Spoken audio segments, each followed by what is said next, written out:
talk so much about mental health. Marshawn Lynch had a classic kind of retirement press conference talking about taking care of your mentals.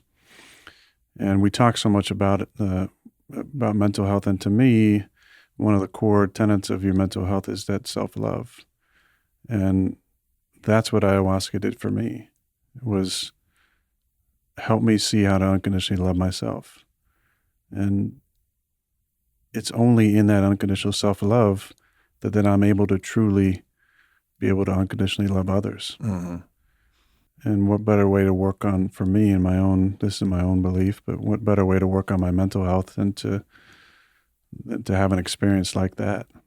I mean, the greatest gift I can give my teammates, in my opinion, is to be able to show up and to be someone who can model unconditional love to them. Yeah. I mean, obviously it's important I play well and show up and lead and all that stuff, but, they won't care about what you say until they know how much you care. For those of you who don't know, Aaron Rodgers is the Super Bowl winning quarterback for the Green Bay Packers, coming off 2 back-to-back MVP seasons in the NFL. He's literally at the top of his sport. But that's not the reason why he's here. He's here because he's one of the most thoughtful, loving, and service-oriented individuals that I've ever had the pleasure to meet. Over this past year, we've developed an extremely close friendship, and I've gotten to understand the man behind the myth that is Aaron Rodgers, and I'm excited for him to share his story here, a story that discusses his own challenges with self-love, his own challenges with negative self-talk, and how he's utilized plant medicine, particularly ayahuasca, to help support his mental health so he can be a better player, a better man, and a better leader for his team on and off the field. He also gets the opportunity to share the truth about his real sentiments on topics like the pandemic, which drew a lot of attention last year, and just express really who he is behind all of the projections that the media might share about him. This is the real Aaron Rodgers. And this is our real friendship, full of, at minimum, 42% shit talking, as brothers do. So I hope you enjoy this podcast with Aaron Rodgers. The truth is that we're all the master, we're all the healer, we're all the mystic. Give it up one time for Aubrey Marcus.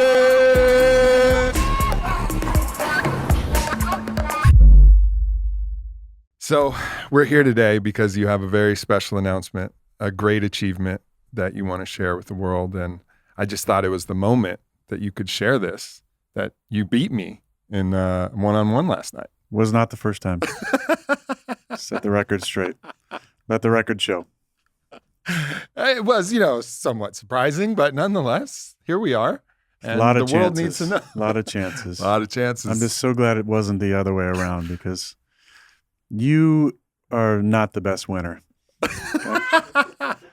I mean, I have so much experience. I would think that. That's surprising. You're right. Because you act like it's the first time you've ever won something. Whenever the rare occasion where you beat me. Man, here we are. Can't believe it. Yeah. This is something that not a lot of athletes do when they're in their fucking prime. Like, this is kind of a new thing. And what's the reason that you wanted to come on? And because I know you well. We've gotten to be really close friends, and from battling on the basketball court to all kinds of adventures through the cosmos. But we're going to get in here. We're going to tell the truth. We're going to talk about everything that's on our minds and on our hearts. And not a lot of athletes do that when they're playing. So, what's the reason that you're sitting here today? Well, I think that if I can do anything today, and through go on the Pat McAfee show and some of the interviews I've done the last couple of years, is to continue to give out a permission slip for people to be unapologetically themselves. And it's not the norm, I would say, all the time in professional sports. There's ideas out there about just shut up and dribble, or shut up and stay on the field, or just kind of keep your opinions to yourself. Just talk to me about football, entertain me, and that's all I want.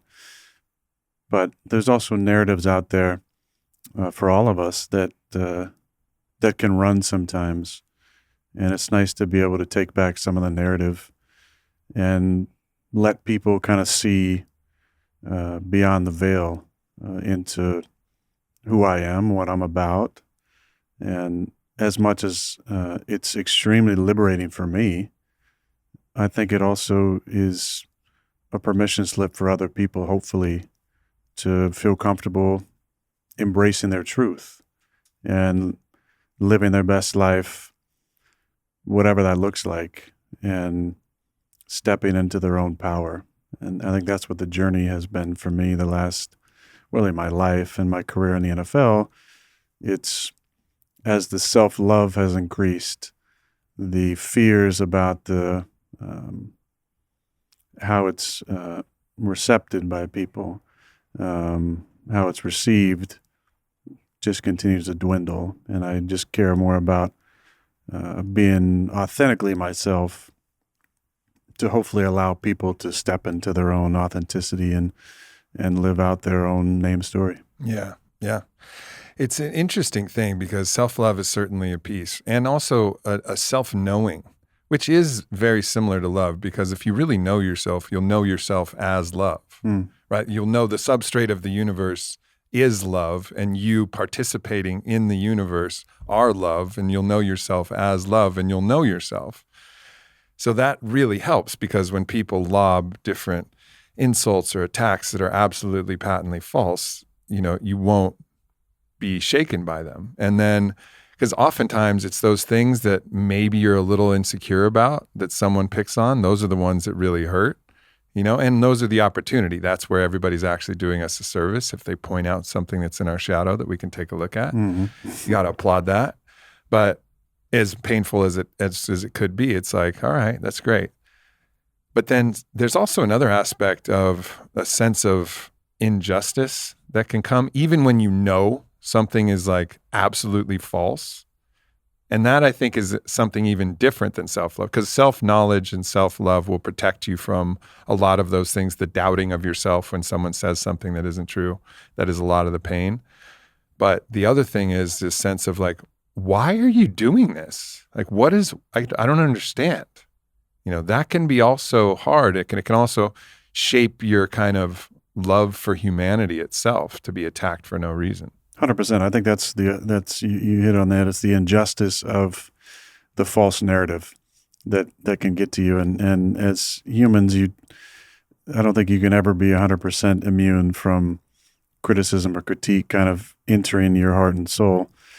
But the ones that kind of maybe stick with you are the patent lies or falsehoods or narratives about you that just aren't true. And there's been, there's always ones about all of us, but there's been some that, just stick with you a little bit more than others, that it's nice the last few years to really dispel some of those myths, I think, through talking, and then through, other people also sharing stories about me, about interactions, about my leadership style, about what's important to me. And I've really appreciated those. But the freedom I've gotten from speaking more about what's important to me is really unsurpassed. Yeah. The interesting aspect of it too is that, ultimately, while your career in football certainly is you living your name story and you actually doing something that you fucking love, and it's awesome for you, but it's actually awesome for everybody.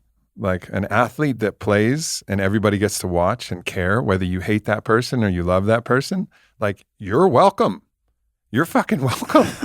I don't think people understand that everybody, no matter who it is, like, if you care, the best fighters, have this kind of notorious aspect, this edge, like Floyd or Connor or a lot of these people Tyson, that get, all of these people that get people really excited. There's like this edge where some people love them, some people hate them. But they're going to tune in to watch. But they're going to tune in and they're going to care. And like the fact that people care is a great service and a great favor. And I think when we get that also internally and say like, oh, I'm getting you to care, you're welcome. because we really do want to care. Totally. And I think that's the beauty in in the sports world, the entertainment world, is that so many people are so heavily invested in what we're doing. Mm-hmm. And so they care about not just us playing on the field, but they do truly care about the person behind it, I think, as well. And I think that's one thing I've found, and being out and about and meeting fans, whether it's in Lake Tahoe at the golf tournament or just out and about, or in Vegas, on different events I've been to, or playing the match or whatever it might be. The interaction with the fans have been really meaningful as people. It's not just I enjoy watching you play. It's I enjoy, the book club, you sharing how important reading has been to you, or I enjoyed your stance last year during the pandemic, or whatever it might be. Just those encouraging words as people start to see the person behind have been great. Now, it also makes you polarizing at times as well, because there's strong opinions on both sides, and I have a lot of love and appreciation for that. But I got into football because I love the game. It was in me when I was 5 years old, sitting on the floor watching Joe Montana drive the Niners down on the drive against the Cincinnati Bengals. I was dreaming already about doing that myself. And it's through that deep love that my life has been opened up, and so many opportunities have been given to me through this game, and through the platform that I've been given based on the way I've played. It gives me the opportunity to now talk about other things that are really important to me, that I feel like can have an impact on people. And like I said, give people the opportunity, permission slip to go out and explore themselves. Mm-hmm. By the time I met you, you were already Aaron Rodgers, right? So I didn't get to see the come up. I didn't get to see like what it was, because there's a lot of 4-year-olds, 7-year-olds, 12-year-olds dreaming about making it to the spot that you're in. But something is different in the ones that do versus the ones that don't. Like, what do you think for you were the keys that allowed you to have that vision and actually execute the steps to get there? A lot of the things you can't measure. I've told this story before, but I dreamt about, being an NFL player. And before that, I dreamt about playing on Saturdays and being on TV. Mm-hmm. I've been a huge sports fan my entire life, and grew up watching. Probably even Fridays before that, right? Oh, Friday, for sure. Yeah. Being a starting quarterback on a Friday night, playing high school football, and cheerleaders, playing at Asgard Yard. Oh, rocking those horns on my helmet as a Pleasant Valley Viking. And, but I dreamt about playing on Saturdays, and my favorite team growing up was Florida State. A dear friend, Gil, played at Florida State in the late 70s, early 80s, and would come over from time to time and watch games with us. Florida State was, a powerhouse in the 90s, and always perennial national championship team. And that's where I wanted to go. And when I went to the combine, the point of the story is I was in the same group with the starting quarterback at Florida State during my time. And we both measured in at 6'2". I weighed 223. He weighed, I think, 217. We both ran in the 4.7 range in the 40. We both jumped. That's why I beat you on the basketball court more often than not. It's like you're just like a little bit slower, like 4.6, 4.7 range. Well, that's why that first step just Packers fucking had me goes. at 4.66 in the clock, which I love. Well, it's just a little bit It's a game of fucking millimeters, really, at that point. But I've always felt it's the things you can't measure that separated me. The dedication, the focus, heart, mental toughness, physical toughness. A lot of that's conditioning, for sure, growing up and the environment you grow up in and the focus that you have. And then it's decision-making. When you have opportunities to, in high school, to wake up early at 6 a.m. and go work out or go out and party on Friday nights, Saturday nights. I was, waking up early, going to work out. I was staying after school, throwing the football. I was always dreaming and projecting myself out.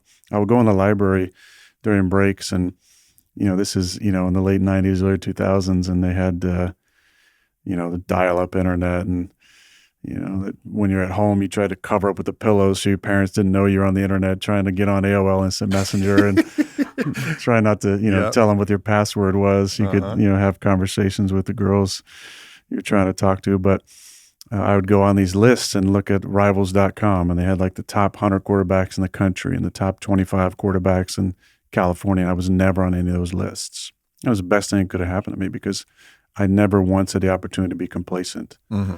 And each step of the journey, I had a very narrow focus. When I left high school and had 0 Division I offers and had the opportunity to go play at Butte Community College, that was my focus. My focus was on being the best player I could be and winning my quarterback battle that I had during training camp and then going out and balling. And then when Jeff Tedford came to on a Monday to our school to watch me and Garrett Cross, our tight end, work out, my focus was be the fucking best I could possibly be. And I had the best workout you could possibly imagine that day. And he called me on the way back to Berkeley that night and offered me a scholarship. And then when I got to Cal, my focus was on just being an incredible student athlete and taking care of my business during the 8 a.m. to 2 p.m. with my school, and then balling when I got an opportunity. And it was just that narrow focus that allowed me to stay in the moment. And I dreamt. I think it's important to have dreams. And I had those dreams on the wall. I mean, I had, pictures of my favorite players, and I watched on Sundays, and I studied my favorite quarterbacks. But I always had that understanding I'm here, and in order to get to over here, I got a long journey. So what are the steps I got to take in order to get there?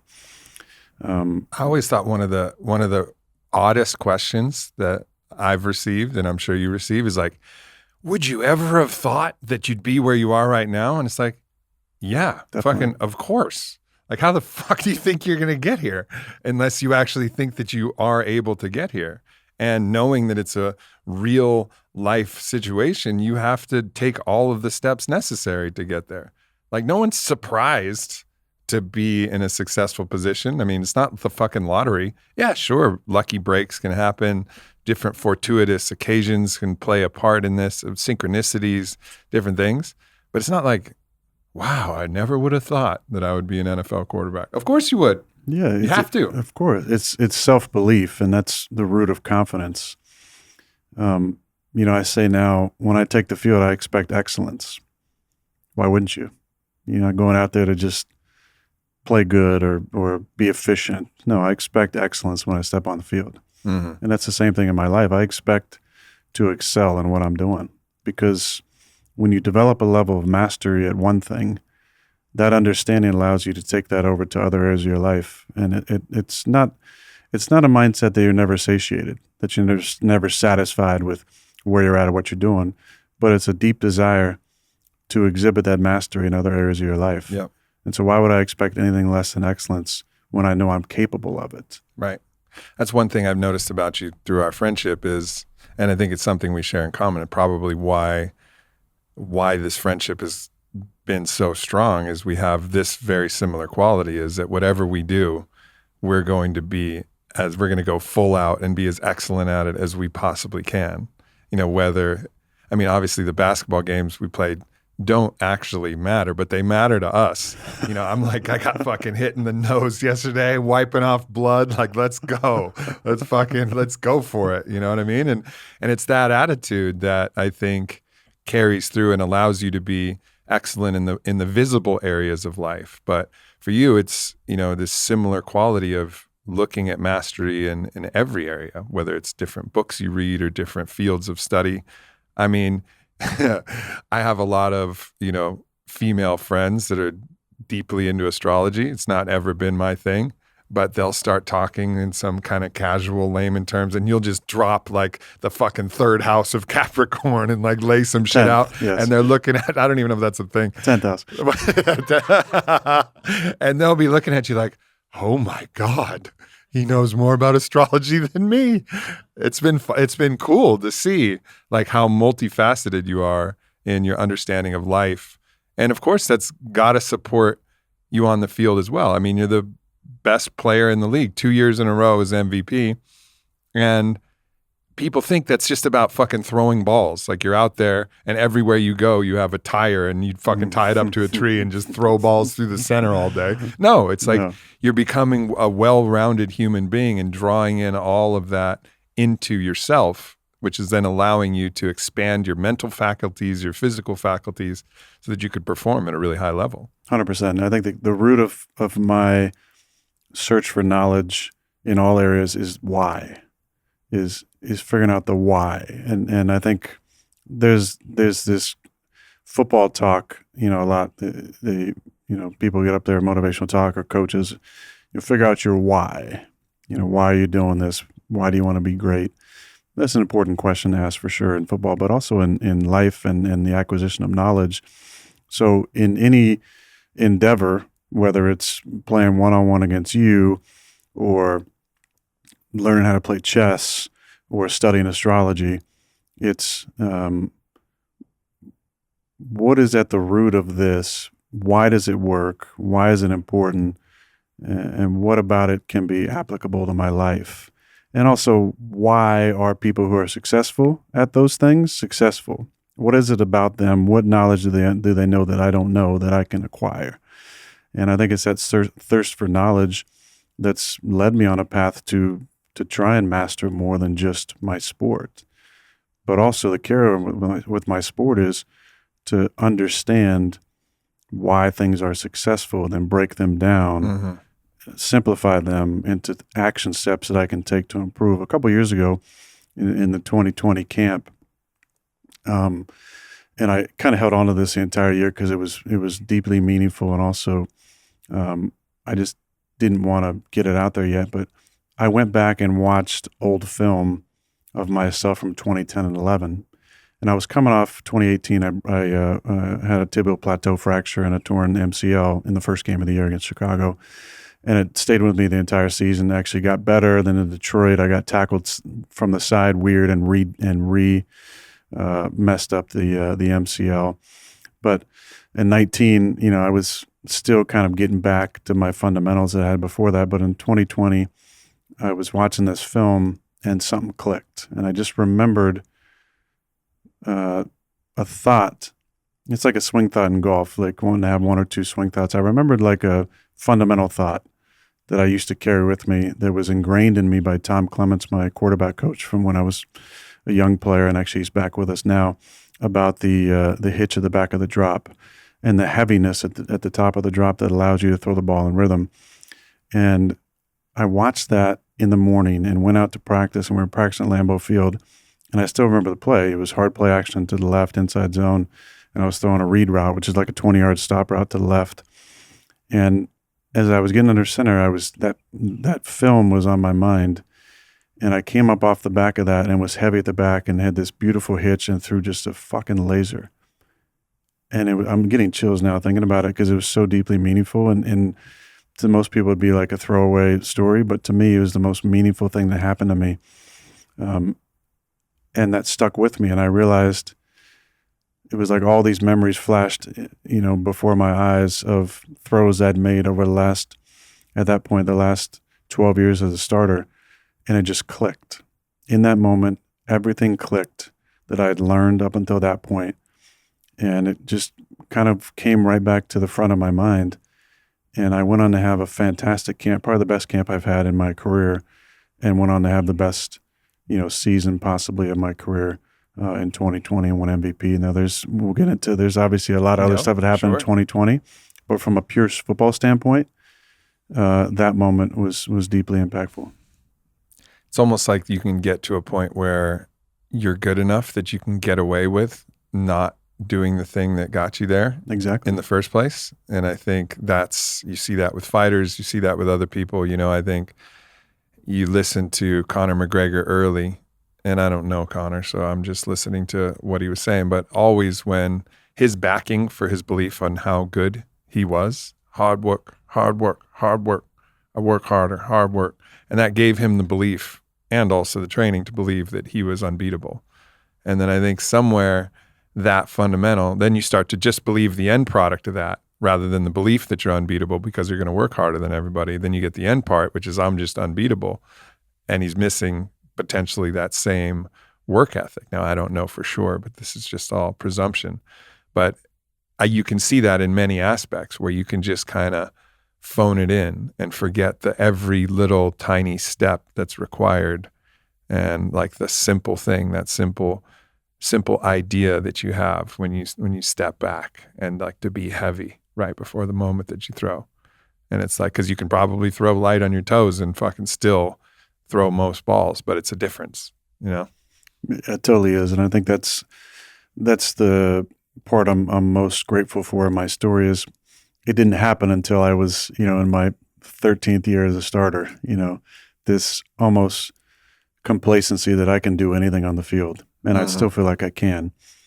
But the realization that what made me great as a young player was an incredible dedication to fundamentals, an incredible understanding of body position at all times.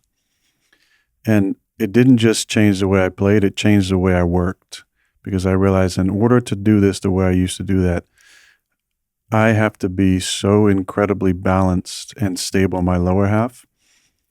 And it changed my workouts. It changed the proprioception stuff that I did, and to where I wasn't squatting for years. And now I get under a safety squat bar and I squatted 500 pounds, at Proactive a month ago, which is unheard of.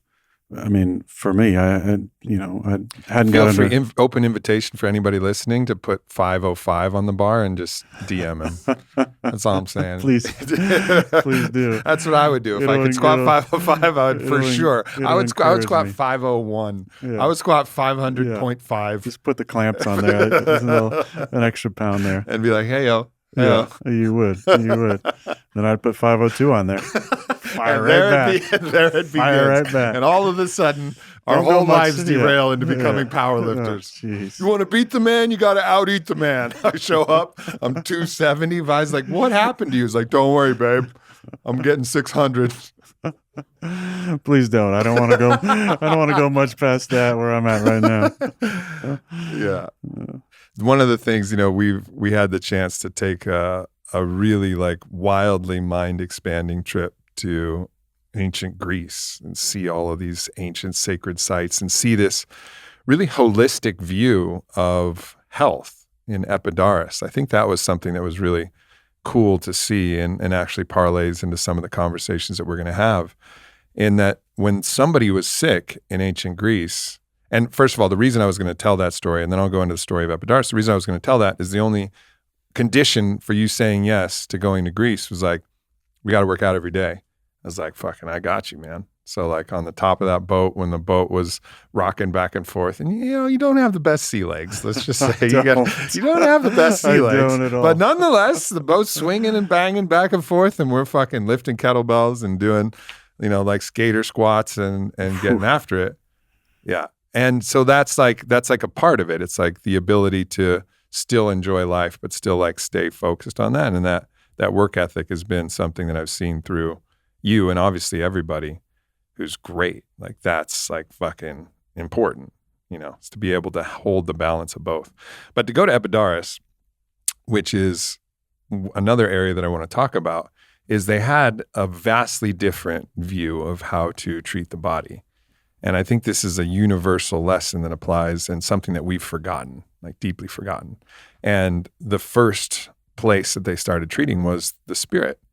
You would walk the temple steps and you would connect to, I think we think of the gods in literal terms, but I think they actually understood them as, divine energies, like the healing sun energy, the Christ-like energy of Apollo and all of these other deities, and find yourself in both humility and participation in the divine spirit. Like that was first. And then they had different psycho-spiritual technologies like catacombs that were dark in different places.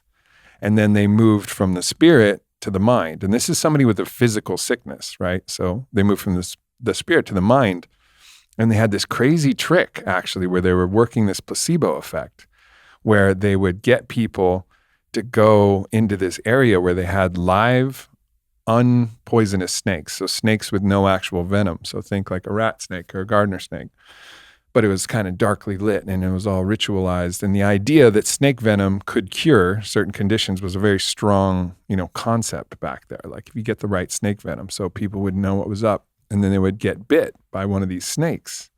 And the priests would be like, you're going to be healed from this. And first of all, the adrenaline. So if you're in some kind of malaise, like the adrenaline of that experience, but then also they were working with the placebo effect. They were entraining people to believe that something out of the ordinary happened, and this out of the ordinary thing is going to trigger the belief that you're well. And once that belief sets in that you're going to be well, as we've seen in the hundreds of different examples in clinical studies that Dispenza writes about in the book, You Are the Placebo, from sham knee surgeries to that worked and cured knees where they just make an incision in the leg and then sew it back up. And they're like, your ACL's fixed. And they're like, fuck yeah, I feel great. And crazy shit like that's happened to people imagining lifting weights with their biceps, but doing nothing and seeing like 17% muscle growth in their biceps from just imagining it. Like they got that in ancient Greece thousands of years ago. So soul first, mind next, and then body, like finally at the very end. And we saw the surgical tools. They did eye surgery. They had stuff. Like sometimes you need to get into the body. But we've got that kind of backwards now. And we've forgotten a lot that I think it's time we start remembering. I mean, yeah, I don't know where you want me to go with that, but that's exactly what hit me as well was the process that they would go through with the patients. And it wasn't, I'm going to rush you into surgery right away and deal with this. It was, no, let's put you in darkness. Let's put you in the snake pit. Let's give you body work. Let's put you in the hot springs. Mm-hmm. Let's pamper you with care and take care of your mind first and your nervous system. And then, if necessary, and it was crazy to think about, but if necessary, they would then do some sort of surgical procedure. But they also, probably my favorite part about that trip was that as part of their practice of holistic medicine, they made space for miracles. Yeah. And when miracles happened, they created or erected statues or artwork to commemorate the miracles. And many of them are still on the walls now of the museum that we walk through, where based on whatever God or energy they were connecting with, miracles happened. Sight returned, hearing returned, limbs were reconstructed.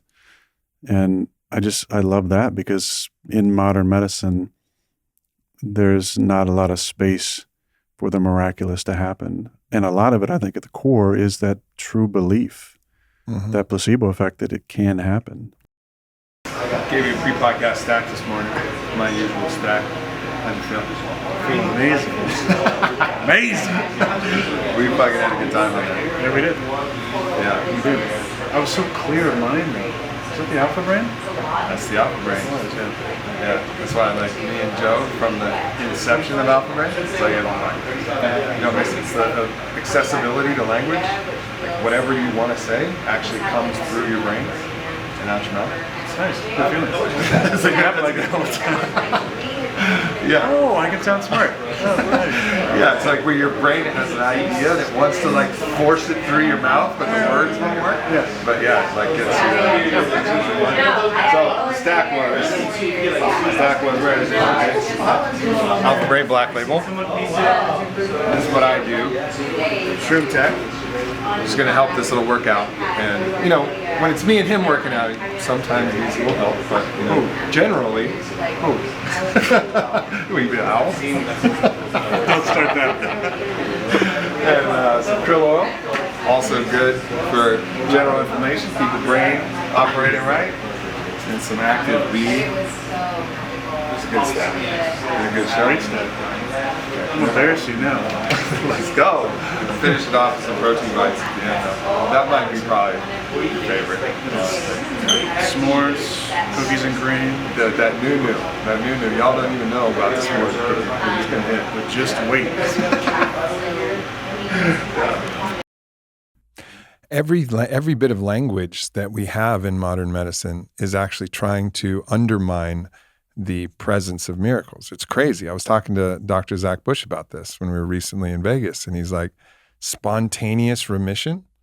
The fuck is that? It's a miracle. Yeah. It's a miracle, but we discredit it as spontaneous remission, some, outlier in the, statistical probability of what might happen. He's like, no, that's not it, but that's what we have to write down.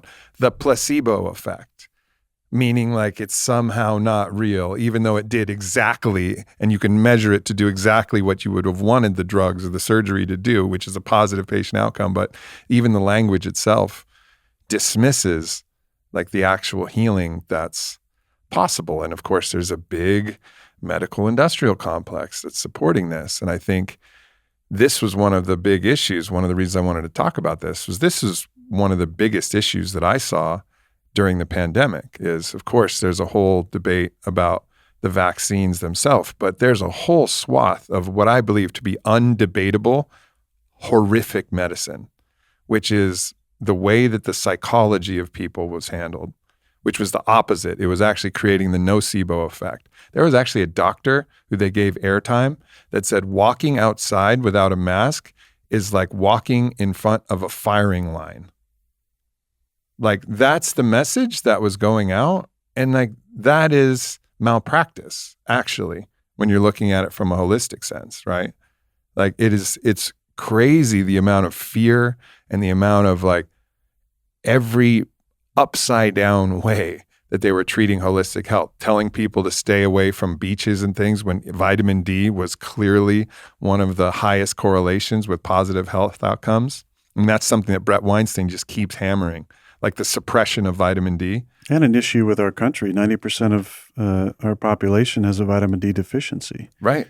And we know that the incredible healing effects that vitamin D has on the body. And when you have natural levels of it, the defense against disease, both, in my opinion, mental and physical. Sure. We also know from Joe Dispenza and Dr. Zach Bush and countless others that, you know, things like fear and stress and damage to the nervous system sticks in our body. There's places of bound up energy that are directly related to stresses or traumatic events in our body. I did a deep dive when I had some back issues a few years ago, and a dear friend of mine who's not in a woo-woo, not into anything, had back issues since we were kids. And he read a book written by a chiropractor who talked about, the referential pain spots in the back don't correspond usually to the issues. And there are traumatic events that happen. There's car accidents, there's major injuries that can cause structural damages. But so much of some of the issues that we deal with, especially in the back, are traumatic events that the body's stored up and given pain signals to the brain. Yeah. I mean, there's that great book, The Body Keeps the Score. And if you've ever been a part of like some really good body work, you know, and I have been fortunate to be on the receiving end of that and then on also the giving end of that. Yeah, you're incredible. Thanks to the apprenticeship with Parangi. But you'll find a spot, and as you work the tension in that spot, you know, with like steady loving pressure, could be in the shoulder, could be in the wrist, or could be anywhere, could be in the jaw, like you'll see a flood of emotion just start to pour out.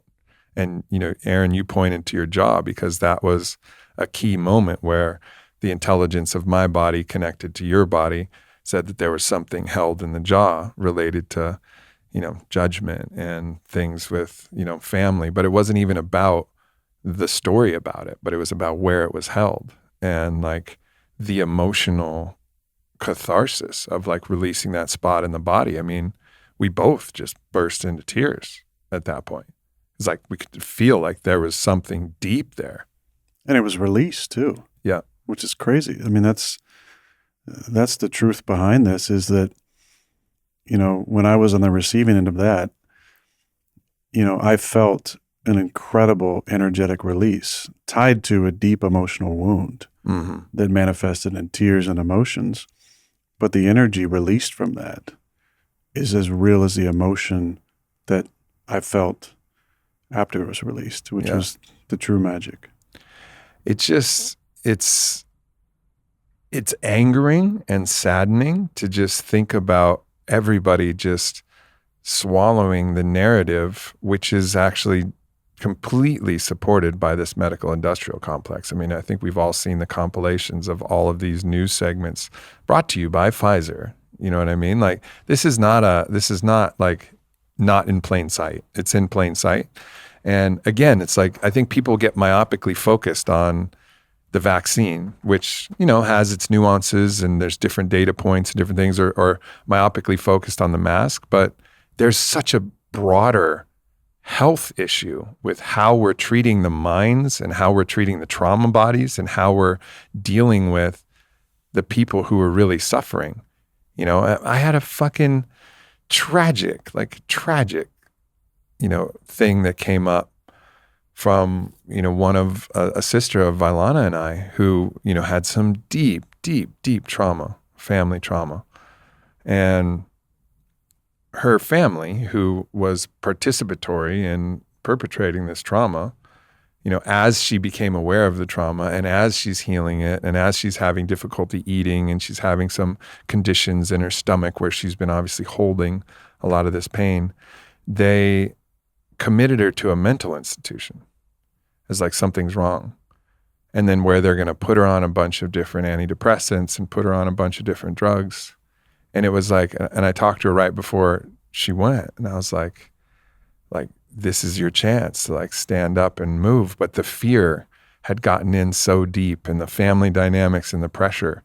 And that's really what our system is. It's like, what pill, what shot, what thing can we give to chase this last symptom, this last disease? Well, guess what? We're just getting sicker and less healthy every fucking day. It's not working. It was one of the messages that I, you know, tried to portray during last year as well, is medicine is not a one size fits all, and there shouldn't be a blanket, oh, you have this, so you take this, or you're dealing with this, so you need to take that. It's what we saw in Greece about the holistic approach of not just, you know, treating the symptoms, treating the patient. You know, what is at the core of this? And it revolutionizes the idea of mental health in general, that we need to get on an antidepressant if we're depressed. We need to get on this medicine if we're dealing with this issue. If with this trauma, we need to be on this. And it's just numbing us, I think, at the core to the real issues going on. And until we face those, which thankfully through our friendship and through my own personal work, you know, I've done the work. I've, you know, got down in the weeds and picked them out one by one. And until we, you know, as medical community start to focus on, you know, the patient and not, you know, treating the symptoms, you know, we're going to be in this loop of a never-ending cycle where we're not actually getting people better. We're just helping people maintain, and helping people maintain at the level they're at is usually either not sustainable or not a process that involves a lot of happiness or growth. Yeah, and it ultimately degrades health over time. You know, that's the difference between a lot of the typical pharmaceutical interventions, which can be super important and super, and like we all have to have also, it's like a yes and a deep gratitude to all of these medical advancements that have probably saved both of our lives, from a staph infections that you've had to car accidents that I've had. Like, thank you, first of all, Pfizer, for keeping my dick hard, and all of these different things that, you know, have happened on the party nights. You know, it's not like an everyday thing, but every once in a while, you know, you've had a little too much to fucking party, and then a little Viagra helps. So like, mad praise to you, Pfizer. Like, thank you. I appreciate you. It's not all bad. But like, chill out, like chill out a little bit. We're going way overboard with this whole system. We need to pull it back. And that's the defining difference between that medical model versus the psychedelic medicine revolution that's happening. I mean, in the MAP studies, they're treatment-resistant PTSD. So all of the pharmaceutical treatments don't work.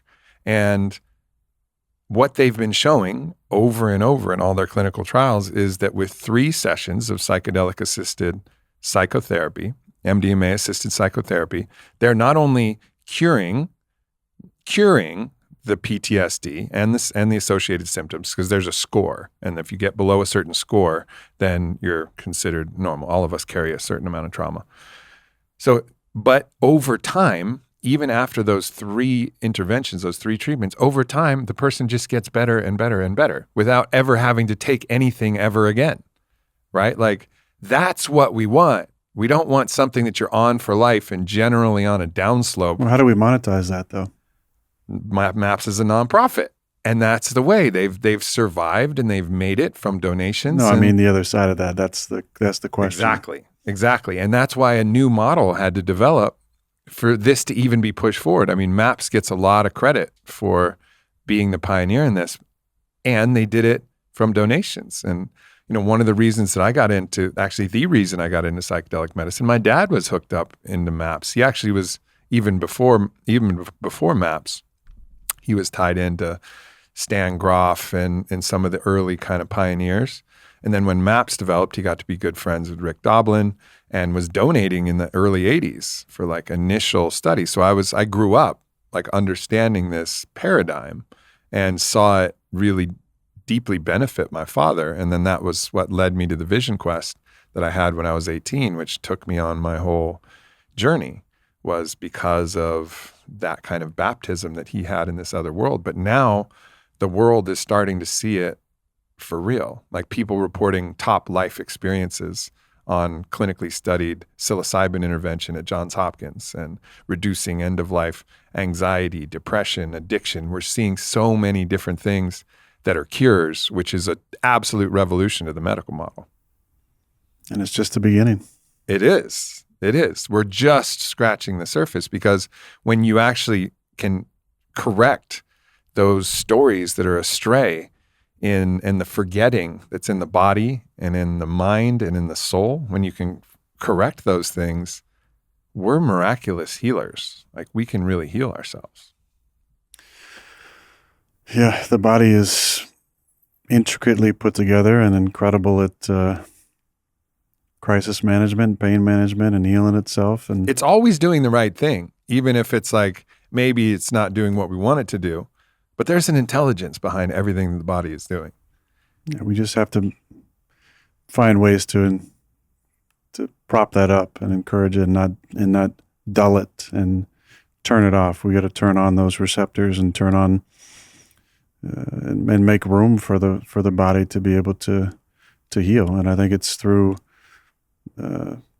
mental health probably first. Mm-hmm. So we're healing ourselves mentally and increasing our self-love, and then, you know, going after those trauma sites, those stressors, those fear bound up energy spots in our body, and starting to heal. Yeah. This was a part of what, and this goes to actually the first time we met, but this was this desire to expand your mental and spiritual health was like a part of what drew you to having interest in the psychedelic medicine path. And, you know, I think we could tell the first story of how we connected, because it was a total surprise for me. And then I'll pass it over to you to tell the story. But so I was doing a podcast with Danica Patrick at actually Tom Bilyeu's house, and you were there. And I was like, oh, fucking cool. Aaron's here. Great. And you heard me just ramble on about psychedelics as I have a tendency to do on the show. And we finish up. It was all good. You know, I had a good show. It was fun. And then you pull me aside and you're like, let me tell you about one of the best days of my life. I'm thinking, all right, fucking Super Bowl, you know, probably like, you know, some other, like maybe it was a certain game or something like that. Of course, I'm thinking like that. And he's like, yeah, one of the best days of my life. I took mushrooms on a beach with my friends, and I felt myself merge with the ocean. And I was like, oh shit, it's my people. Let's go. Yeah, the backstory to that is I knew about you for a few years at this point. I'd seen, you know, a few of your interviews with Joe Rogan. And so I, you know, had known about what you're into and what you talked about. And I was dating Danica, and that relationship was great for me because she is on her own journey, and spirituality is important to her, and we both, you know, were finding our way learning about different things, practicing meditation techniques, and she started a podcast, and she had various guests on, and there were times where it was during the off season, I was working out, I couldn't go, and or just people that I didn't really know and want to show up for, and one day she was like, "Hey," I said, "Who you got today?" And she said, "So and so and Aubrey Marcus." I was like, "The Aubrey Marcus, the guy from On It?" She's like, "Yeah." I was like, "I'm coming,"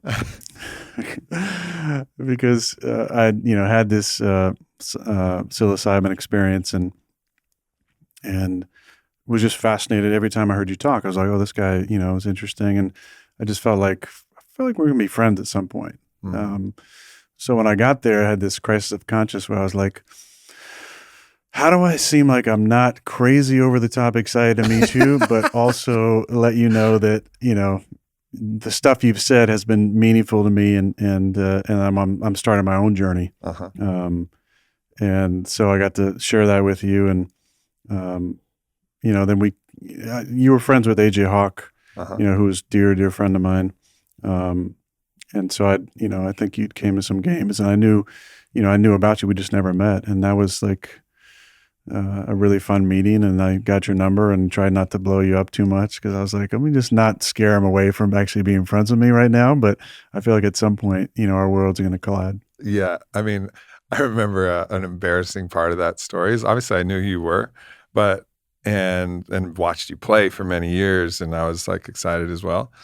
But for whatever reason, when I was putting your name in my phone, I spelled your last name without a D, and I was like, "You fucking idiot, you dummy!" Right in front of him, Rogers, fucking loser.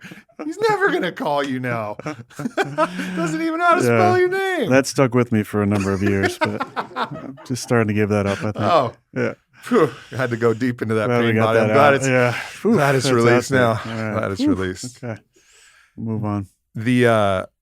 So we stayed in touch for a while after that, and just kind of went back and forth. But actually, and I think it's actually worth sharing that you had an ayahuasca journey actually before we were really in close contact, which actually, for the timing of which was right before you had your two MVP seasons back to back. So for anybody thinking like, "Oh man, these psychedelics, are you going to do them and then you're not going to want to do what you want?" So many people say that, like, "I don't want to do that. I'm a boxer, and I'm worried that if I do ayahuasca, I won't want to box." It's like, no, if you're supposed to be a boxer, it's going to tell you how to be a better boxer. It's like, you really shouldn't worry about it. If you're doing what you're here to do, it's just going to tell you how to do it better and remove the obstacles from you doing it better. And that was like, and you can tell that story, but that obviously was the case. So the first time you did ayahuasca, because you went out there on the field, had 2 MVP seasons back to back. Yeah, I don't think it's a coincidence. I really don't. I don't really believe in coincidences at this point. It's the universe, bringing things to happen when they're supposed to happen. And there's signs and synchronicities all around us at all times if we're awake enough to see them and to take them in and to listen to our intuition when it's speaking to us, or, pounding us in the head saying, "Hey, dummy, wake up. This is, what you're supposed to be doing." And through listening to, your podcasts and following you and hearing you talk about psychedelics and my experience on the beach, it opened me up to the possibility of doing it. I'd heard about ayahuasca, and, I think there's so many myths and rumors about it. The fear around it is you're going to shit yourself. It's just a big throw up fest. It's, all these. Both not completely untrue. Right. But all these, but the negative framework Sure. of it is that is the experience, not the deep and meaningful and crazy mind expanding possibilities, and also deep self-love and healing that can happen on the other side. And a dear friend of mine, Jordan, in 2019 went down to Peru and did an experience and came back, and we were playing golf one day right after he got back, and he told me the whole story, and I was moved, deeply moved, and I felt like now it's time. Now it's time for me to do it. So So Danica and I planned a trip down to Peru with some friends to go do it, and also wedged around an incredible, unbelievable, I'm a deep lover of history, but incredible experience climbing Mount Machu Picchu with a Quechua guide.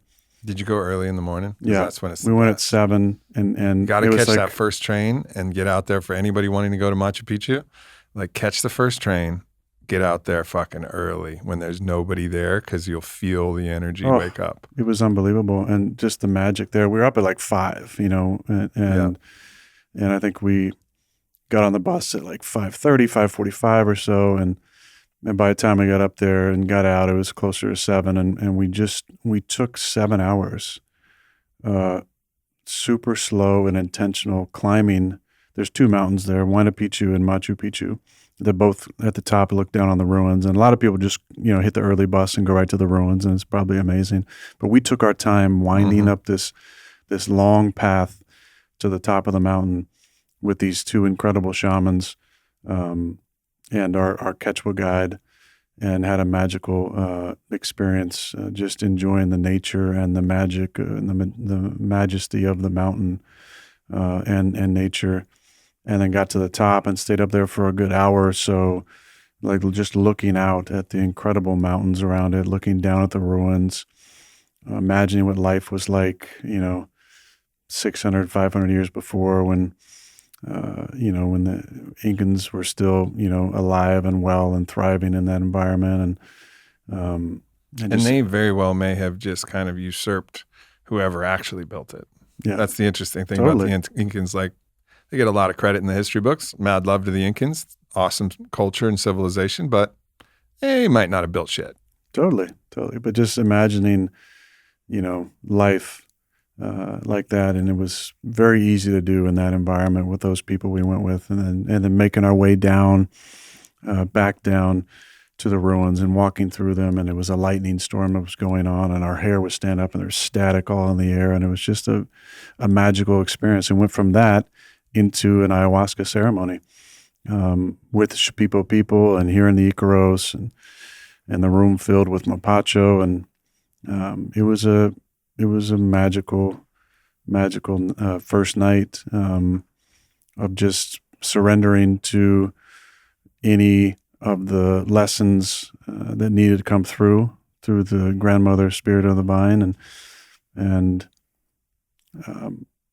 I've told this story about my trip to Peru and getting back into the country Argo style, literally taking off a half hour before the entire country shut down, as it was March 8th of 2020, right before the pandemic hit.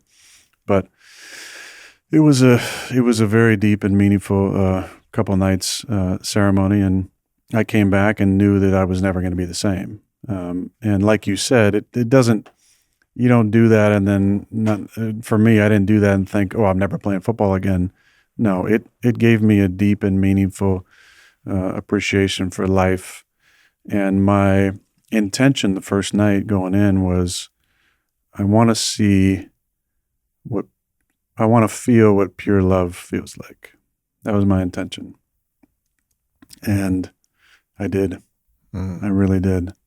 I had a magical experience with the sensation of feeling 100 different hands on my body, imparting a blessing of love and forgiveness for myself and gratitude for this life from what seemed to be my ancestors.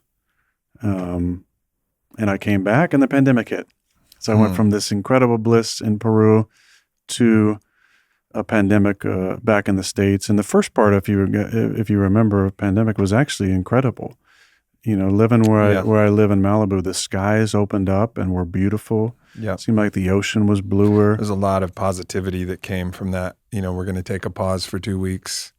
And a lot of people like coming together. There was a lot of the human spirit was really shining beautifully in that moment. That obviously got replaced by a lot of fear and uneasy and death and different things, but I really feel like that set me on my course to be able to go back in to my job and have a different perspective on things, and then to be way more free at work, as a leader, as a teammate, as a friend, as a lover.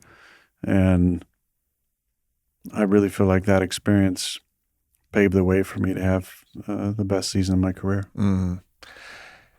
People often ask me, and first of all, let's just get this out of the way. This is not a recommendation for everybody to go do ayahuasca, because it worked out super great for you.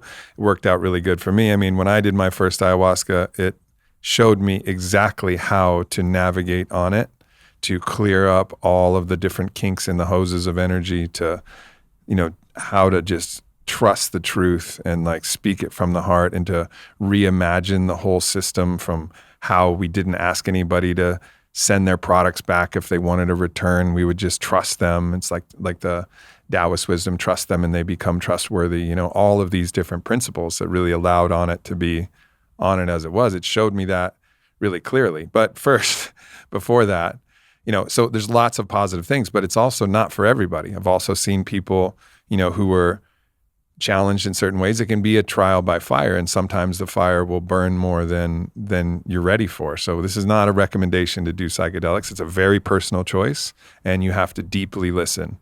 So want to just get that out of the way earnestly. As much as I talk about psychedelics, I always like to mention it because it's important. Like one person's path is not another person's path. There is not a one size fits all medicine, as you said. So with that being said, for me, I mean, did I ever tell you properly the first story of me doing ayahuasca? I'll tell it quickly. So I'm with Maestro Orlando, El Dragón de la Selva, who and we'll get to that story because we shared an ayahuasca journey this year as well, which was unbelievably powerful, with Maestro Orlando, my very first shaman. We go in this small hut, and there's no co-facilitators or anybody who speaks English in the hut. It's just Orlando, and then we're in the deep jungle, Orlando, and then there's like 10 other people, because there was there's 3 different shamans they could choose from. And they basically said about Orlando, this is the dragon. It's the most intense medicine. And, if you want to go there, just be mindful. It's going to be fucking gnarly. And it's like only like 10 people out of the 60 that were there at this retreat showed up for him. And so we just got the like small me, you hut. love dragons. So I fucking loved dragons from the start. It's like my whole life was leading me dragon guy. to say yes. I'm a dragon guy. Easy choice. Yeah. We go there, and it was the most harrowing experience. Well, not the most. I've had plenty of harrowing experiences since, but it brought me through every possible way that I could die. First of all, there was bugs crawling into my eyes, laying eggs and exploding out my eyeballs, eating my eyes and exploding out my eyeballs and brain. And I was like, I'd done enough psychedelics to be in the witness and allow perspective. Like, all right, just witnessing. I'm watching a horror movie where I'm the fucking victim here, and I'm just gonna watch it though. This is uncomfortable, but I'm gonna watch it. And then there was eels that started. They did this thing. They had like a mouth with teeth, and they like burrowed into my sides, into my ribs, and into my belly, and started eating my organs from the inside out, like spinning around. So they're like a saw. Like a circular saw that was like trying to extract a tube, and they were going inside and just going wild, like eating all of my organs. I was like, that's fucking horrific. And I was like, all right, I'm cool with that. Like, I can handle that. And then the worst one was, well, not the worst, the second worst one. I was naked, fully naked, and I was bear hugging like I was climbing a palm tree, except it was filled with thorns. It was one of the thorns like that have the spikes, the berotes, the spikes in the Amazon.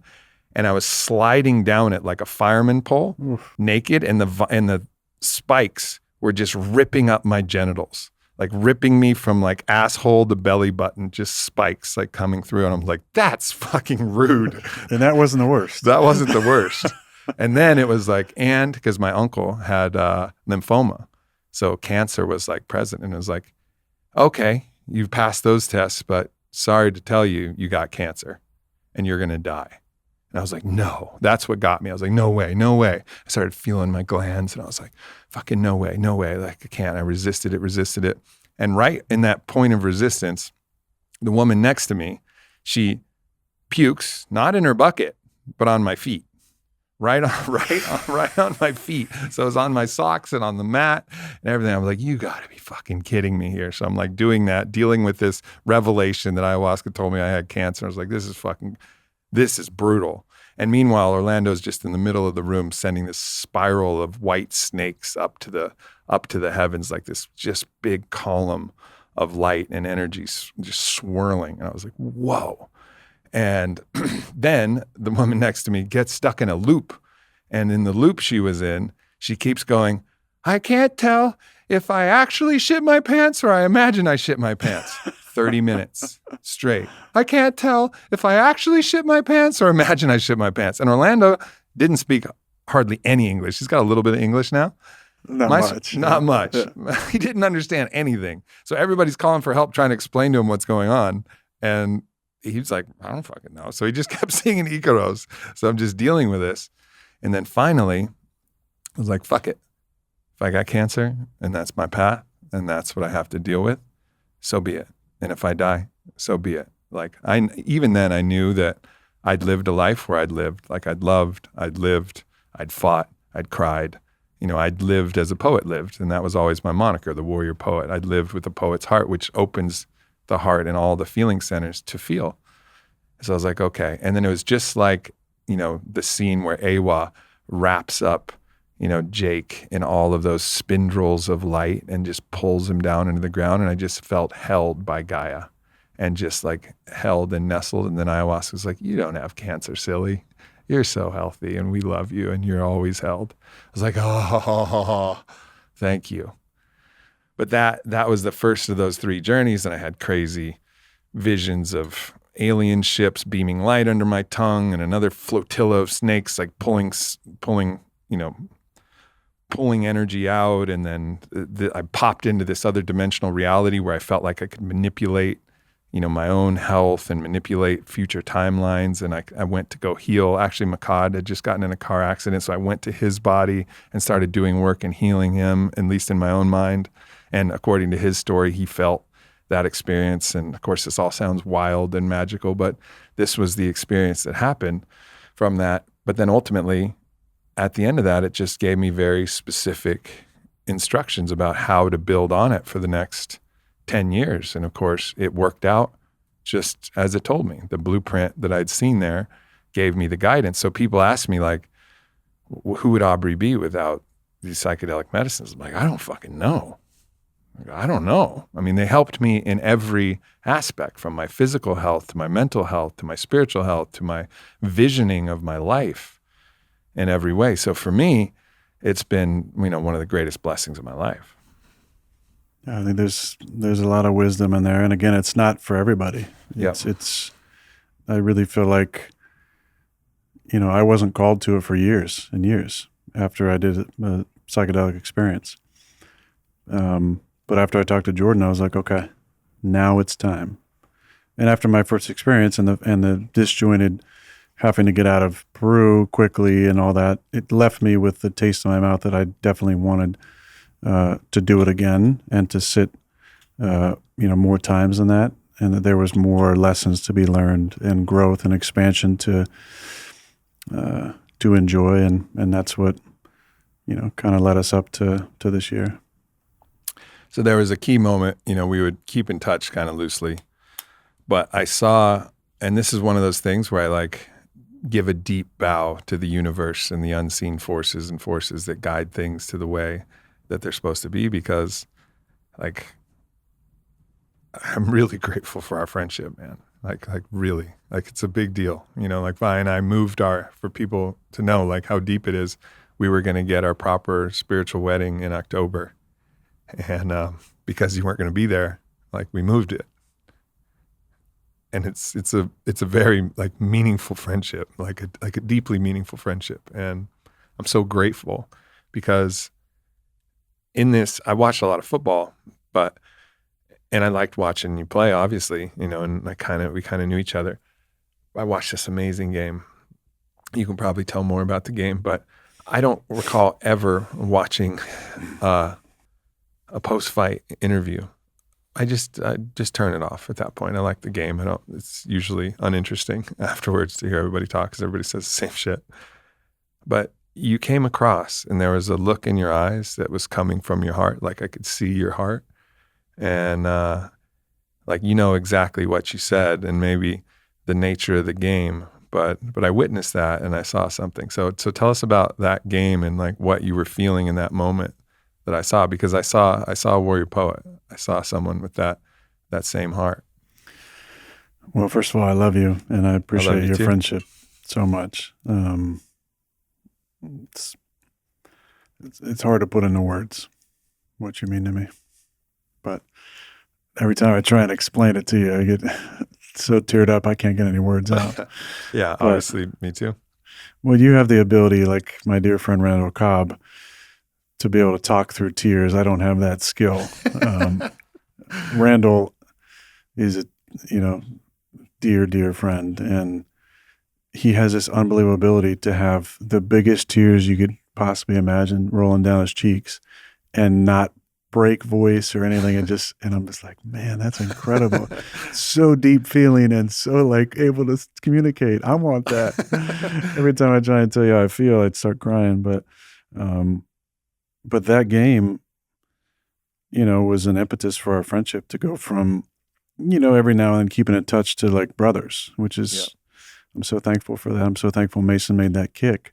Thanks, Yeah, Mason. so tell us about that game, because I actually don't So remember we're the playing- game other than it was a fucking epic game. Yeah, we were 1-1, went to San Francisco, great football team, my team growing up, and played an epic game against them, back and forth, Sunday night football, which I always loved playing Sunday night football. And we took the lead in the fourth quarter, and then they had this big long drive and scored to go up 28-27, I believe it was, with 40 seconds left.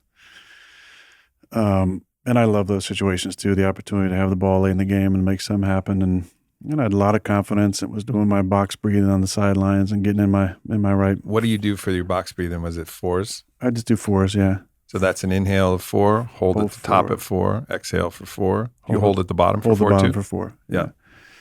And I was given this technique years ago and started implementing it in the locker room, before the game, halftime, before a big drive, or if I feel a little out of my body, maybe I'll do this. And so it's just common ritual, 2-minute drive I do on the sidelines, and then I'm, slapping heads and encouraging guys that were going to go out and score. And we went out and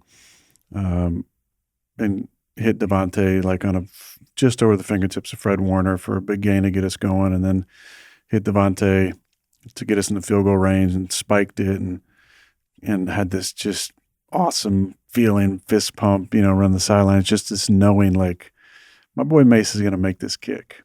Now, before that, ask anybody who loves football. Me growing up, my favorite games to watch, Sunday night and Monday night. Yeah. Because we're not at school. There's nothing going on. I don't have to go to church on Sunday morning, so I miss the 10 a.m. games when I'm on the West Coast. But ask anybody who plays in the league, just about, especially older guys like me, our favorite games are noon games. You wake up, you go to the stadium, you play, you go home. You need to relax, chill out, maybe catch the end of the afternoon game, and then get to watch Sunday night game and just relax, So I say that because there's so much idle time on a Monday night or Sunday night game. You're just kind of waiting all day long for the game to happen. You try and, how do I fill, 5 hours to myself? But for me on this day, I was, channel surfing, and Moneyball was on. And Moneyball I've always enjoyed it, and it was on, and I decided to watch it. And my favorite part of the movie is at the end. So they've lost the game, and Brad Pitt and Jonah Hill are sitting there, and Jonah, and they're disappointed because they put in this whole new, way of doing things based upon a different way of looking at analytics. And they went through, people trashing them about how this is the stupidest thing ever. He redid his whole scouting department. This is never going to work. You have people ripping them on the radio. Then they win, 20-something games in a row, and they end up making this run and go to the playoffs, but then they lose. They lose in the playoffs, and they're disappointed with the season and question everything like we always do. And Jonah shows them a clip of, man, I'm getting emotional thinking about it, but a clip of a minor leaguer hits a home run, and rounds first and doesn't know it's a home run. And he's trying to get to second. He trips and falls and just kind of crawls back into first base. And the point of him saying it was, he didn't realize he hit a home run. It's about perspective. And Brad Pitt leans back and he says, how can you not be romantic about baseball? And it's an amazing moment of being able to sit with the emotion of disappointment, but still have the perspective that you did something really special. Mm-hmm. And I've dealt with a lot of disappointment in my career, a lot of incredible moments, highs and great wins, and win a Super Bowl and win MVPs, and also dealt with the disappointing losses, some that stick with you forever. But at the core of it, there's such a love for the game. Mm-hmm. There's such a deep and intense love and gratitude for what I get to do. That's just, you can't measure it. And that's why I keep wanting to come back and play and literally pour my soul into my sport and the relationships with the guys and the Monday to Saturday grind and the meetings and practice and the side conversations and the late night texts and everything that goes into doing what I do. I do it because I love it. Obviously I'm paid like a king, and I'm so thankful for the financial freedom this game has given me. And I like to think I've given this game a lot. But in that moment, talking to Michelle Tafoya after the game and the elation, I jumped, probably higher than I jumped at the combine after that kick went in. It's just not that high. It was not that high anymore. Yeah. Fit a couple, maybe a ream of paper underneath the jump. He uses his body well, though. Yeah. But I brought my knees up so the jump looked way higher. That's a little trick for us old guys. You jump normally, you're like, oh, barely vertical. You jump and bring your knees up. Oh, yeah. Like, man, you were way up there. But I just looked around the stadium and felt into that feeling of just elation and love. And I just said, how can you not be romantic about football? And it was a great sign off. And I've done some really fun interviews over the years, especially with Michelle. We've had some epic Sunday night games. One year we were playing 2012. We're having a rough start to the season. We're 2-3. We're playing the Texans. They're 5-0. And I went out and threw 6 touchdowns and we lit them up. And all week been a lot of chatter about us on the downturn and blah, blah, blah. And I'm not playing good. And I did the famous, what do you have to say to your detractors? And I said, shh. So I'm thankful for Michelle in our interviews, but this interview was really, really special. And then I got on the bus afterwards, like we always do, and the come down starts to happen, and the adrenaline starts to leave your body, and the fatigue starts to kick in. And I was going through my phone, and when you play a primetime game, you play a noon game, for me, and we win, I might get 30 to 50 texts, possibly. It's a lot of the same people who are always reaching out. This one's like, you play a primetime game and you win and you play well and you win in dramatic fashion. I might have 300 texts. Yeah. But for whatever reason, as I was going through them, your name came up and I was like, oh man, I'm so glad he reached out. And that was really meaningful. And you talked about a warrior poet, and I've never, I can't say that I've always looked at myself in that sense, but I've always had a deep love for poetry, and my favorite poem forever has been The Road Not Taken by Robert Frost. And I've always felt like that's been kind of a compass for me, that when decisions happen, that it's not always the road that's grassy and wanted wear that's the one to take. It's often the one that doesn't get taken as much. It's and then you look back at the end of that decision. He talks about in the frame of end of the life, but really at the end of that decision, and you have so much gratitude for the fortitude sometimes to make that tough decision. So I've always enjoyed poetry, and thankfully a teacher of mine in 4th grade, Mr. Thomas, would give us assignments to memorize poetry, and that was one of the first ones that I memorized and can still say it to this day, thankfully. But the idea of being a warrior poet, like one of the last lines of Braveheart, they fought like warrior poets. Yeah, has always stuck with me. And the idea of the gentleness and the perspective and the thoughtfulness of a poet, but the ferocity and the courage of a warrior is something I've always tried to strive for. And that's really what I saw. What I saw was a warrior who went out and led from the front and really led his team through adversity. And then, but in the interview, what really shined was the poet. So I'd watched the warrior and then the poet. And the poet is, as I said, it's the one who opens their heart to feel. And so you were allowing yourself to feel the full breadth of that, not focused just on yourself, but a love that transcended the self into the love of the entire game, the romance of the entire thing. And to see you not only open yourself to that degree, but also expand your consciousness to a level where it transcended the individual win. I'm so happy we won. It was like, I love this game. Like, I love the entirety of the world that's allowed this game to exist. It was the including your own love of having won, of course, but transcending it to a greater love of the entire game, which turned the finite game of football, of that football game, Packers versus Niners, that's a finite game, has an endpoint and a score, to the infinite game of, I love it. Isn't this game romantic?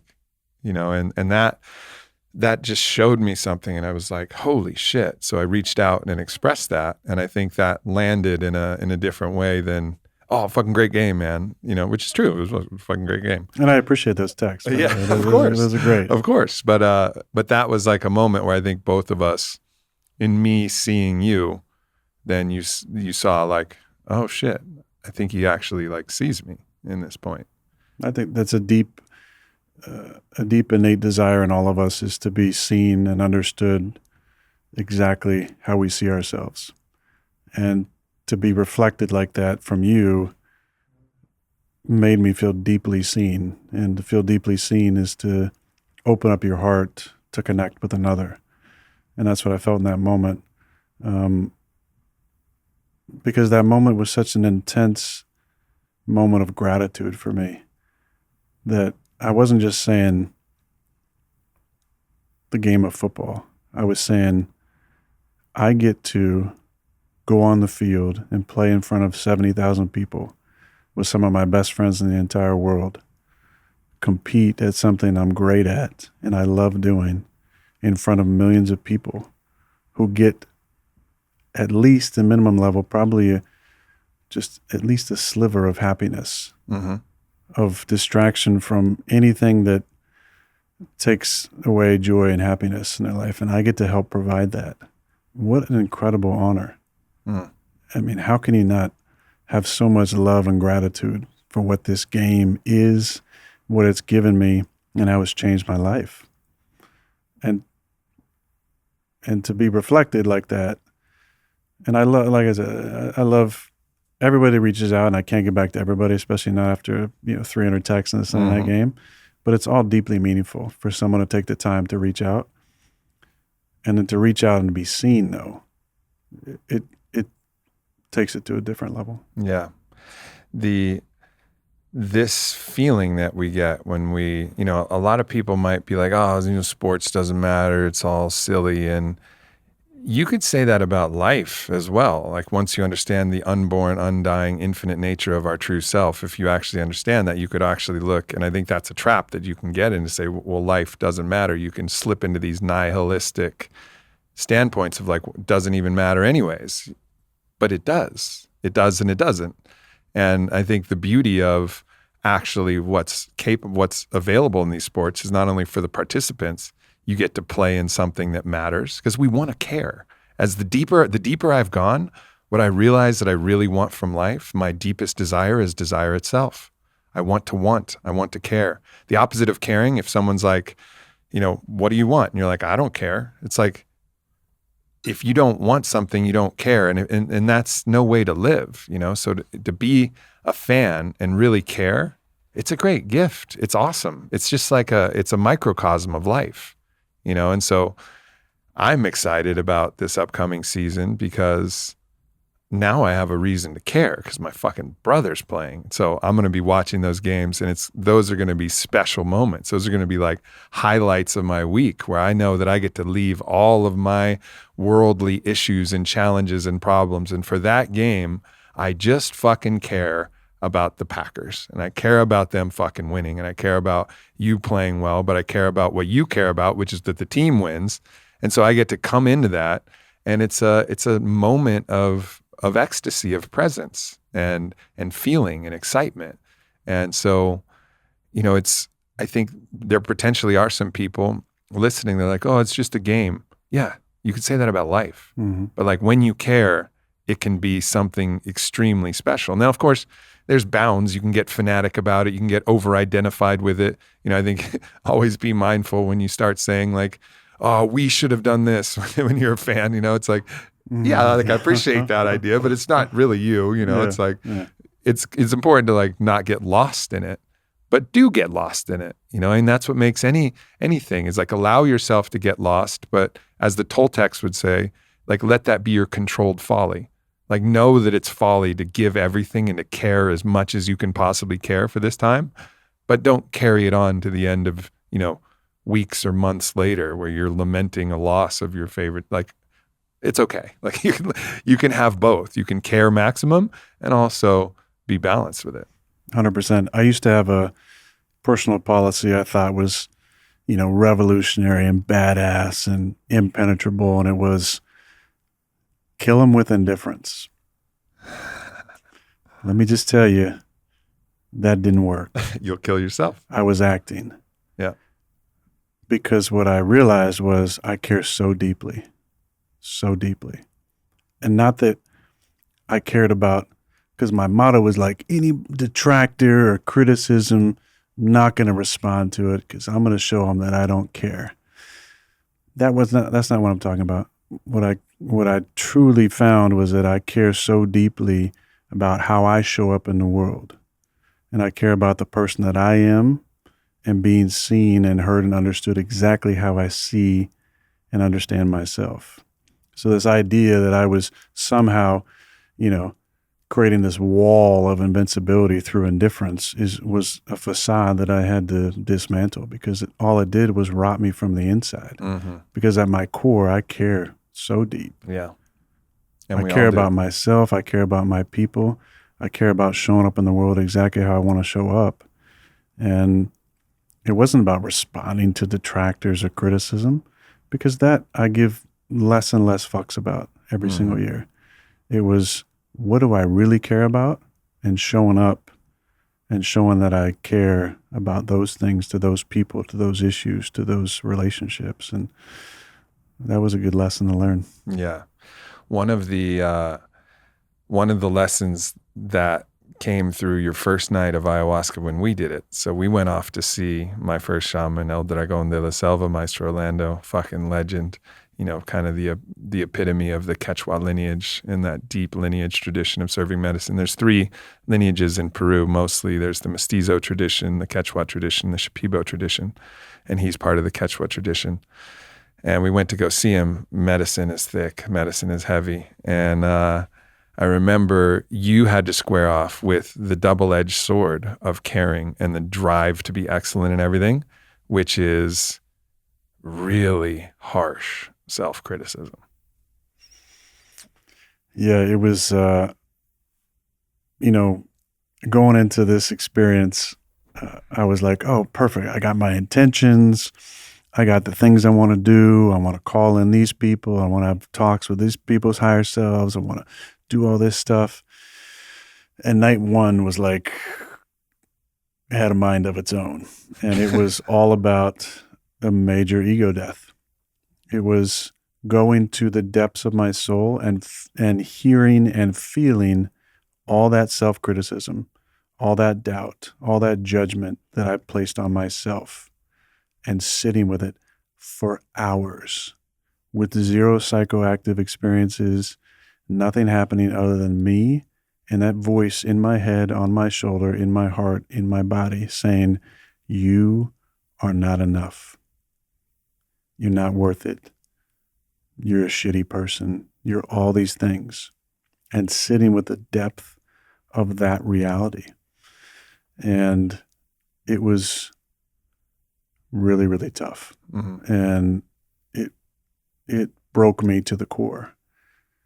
And I wrestled with it for hours. I asked for another cup. I wanted some other experience other than the one that I was dealing with.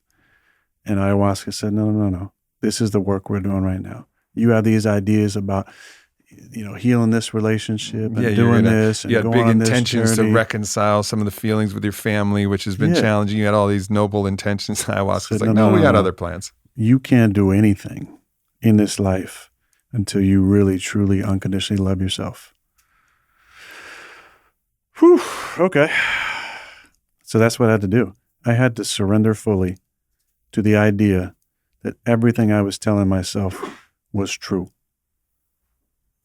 And that's the only time, that's when it finally broke, was I laid there on that mat and I made peace with the possibility that all of these lies I was telling myself could possibly be true. And in that reality of the worst self-talk you could possibly imagine, feeling like the lowest human on the planet and not worthy ever in this life of unconditional love. Whew.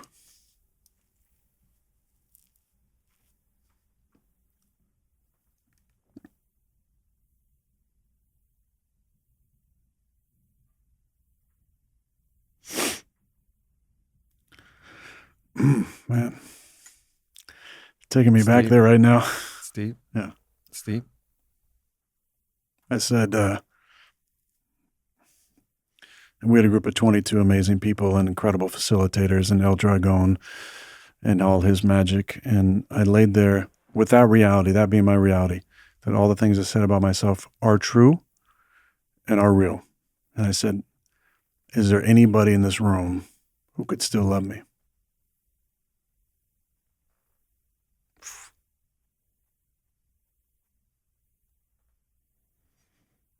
And you came to mind first.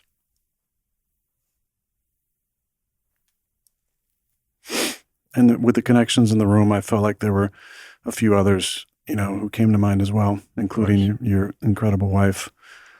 And what came through next was the voice in my head, which wasn't really my voice anymore. And it said, if at your lowest of low, these people can still love you, then you should be able to love yourself. Very much like my first story where ayahuasca was like, you have cancer and you're going to die. And until I accepted, it's this interesting thing, in life we find obstacle, we learn, especially as men, fight that obstacle. Yeah. Fight it, resist it, overcome it by a force of will. And in the medicine space, it's an opposite skill. How much can you let go? How deeply can you accept? And in the acceptance is this alchemical transformation that's available. And that's the brilliance, the magnificent brilliance of ayahuasca is it will keep you. And Iboga does the same thing very much so. Iboga once told me I was the biggest piece of shit on the planet for like 9 hours. And then finally I did the same thing. I accepted it. It showed me as this like bowling ball, whereas like I had this gravitational force and I would draw people to me and then I would crush them and their own will would get usurped by my own energy. And it was just like, I was just the worst. And then I was like, fine, I'm the fucking worst. Okay, Iboga, you win. Like I'm the worst of the worst. And then it was like, nah, just kidding, bro. And it showed that ball lift up out of the ground instead of trampling things. It was like a sun and all things were growing underneath it. It was like, this is who you really are. But that lesson of, it's counterintuitive. It's like, it requires us to accept the thing that we're afraid of or the thing that we're resisting. And in the acceptance is the permission to transform. And you really wouldn't learn that other way of doing things, at least it's hard, without something extraordinarily challenging in your life where you can actually do that in real life. But this is a way to actually not require, because the universe wants us to learn that lesson, So instead of having to play it out in real life, which is messy and takes a long time and has a lot of consequences, we get to work through these things in like this Doctor Strange bubble of medicine where we get to do it for practice, but it's for real for our whole life. So that what I really believe is that life won't force us into those situations where we have to learn that lesson the hard way through a near-death experience or a cataclysmic injury or something like that. We can actually learn something really important in a space where we're safe and healthy. Yeah, 100%. And I think for those listening who, have judgment around it or misunderstanding or questions about it, the knowing comes from doing, and it's not for everybody at the same time. Mm-hmm. It's not something that I'm recommending that you've recommended, but for me and my mental health, and we talk so much about mental health, Marshawn Lynch had a classic kind of retirement press conference talking about taking care of your mentals. And we talk so much about mental health. And to me, one of the core tenets of your mental health is that self-love. And that's what ayahuasca did for me, was help me see how to unconditionally love myself. And it's only in that unconditional self-love that then I'm able to truly be able to unconditionally love others. Mm-hmm. And what better way to work on, for me and this is my own belief, but what better way to work on my mental health than to have an experience like that? I mean, the greatest gift I can give my teammates, in my opinion, is to be able to show up and to be someone who can model unconditional love to them. Yeah. I mean, obviously it's important I play well and show up and lead and all that stuff, but, they won't care about what you say until they know how much you care. Everybody reads a lot more than the language that we speak. That's the biggest gift we can give. It's what we hold and what we carry. And I think the moment that you say, I love myself because, you're fucked. As soon as you say because, then you're always measuring that because on a scale with everybody else's because. Because in actuality, you're like one of the most lovable human beings I know. Like for people who don't know what Aaron Rodgers is like, actually, like you came out to our farm out here in Lockhart and you were hanging out with us. I couldn't stop you from doing the dishes every fucking day and every night. We had 10 people in the house. You're just in there with the fucking towel over your shoulder, doing the dishes, like supporting people, being of service in every way.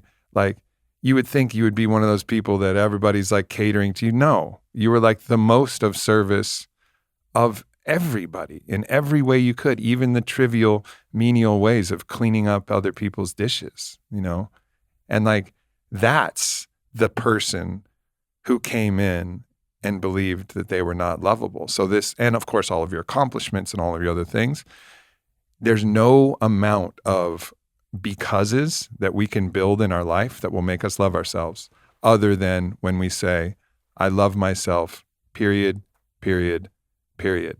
Which is like saying, as soon as you go, I am, and then put something else after that, like I am smart, I am blah, blah, blah, then you're not actually in the I am. And the I am is the field of consciousness. And the I love myself is the field of love. And once you know that, then you actually have the key code to like really stable mental health. And I think probably one of the reasons that I came to mind was because in my essence, like you understand that I understand the I am, and I understand the I love, period. I love myself, I love, period. And so that thing that I was able to model through my own journeys and trials and tribulations, you could see that type of thing was possible. And I think the medicine, obviously, without me could have shown you it in its own way. But to have that modeled was very important. It's like it's the most important act of service that we can give is what we actually carry inside. It's who we be. Well, I would expand on that and say that your impact is way more than that. Just coming to mind in a ceremony where I needed to know who could unconditionally love me. It's redefining, I think, what a man is, which is so important. Highly successful entrepreneur, started and sold a company, in shape, manliest of men that I know, and probably the most vulnerable person that I know. And that modeling allows for others the permission slip to do the same. Mm-hmm. And I think that's part of the reason you came to mind first, obviously our connection, but just to see yourself as flawed and still love yourself gives permission for everybody else to do the same. And it's a vulnerability to go into those emotional moments and sit with the emotions too. I think as men, it's so easy to compress them. I did it most of my life, to repress and compress them into the depths of our being instead of just sitting with them. Mm-hmm. What does this feel like in my body? To be alive is to feel all those emotions, I think. Not just the highest of highs and the elation and the joy of, sports or sex or relationship or love or companionship, friendship, whatever it might be. It's to feel the sadness and the regret and the frustration and the depth of all those emotions is what it means to be alive. And that's a gift that you give not just me as a dear friend, but the people that are in your life and your sphere of influence, listen to your podcast.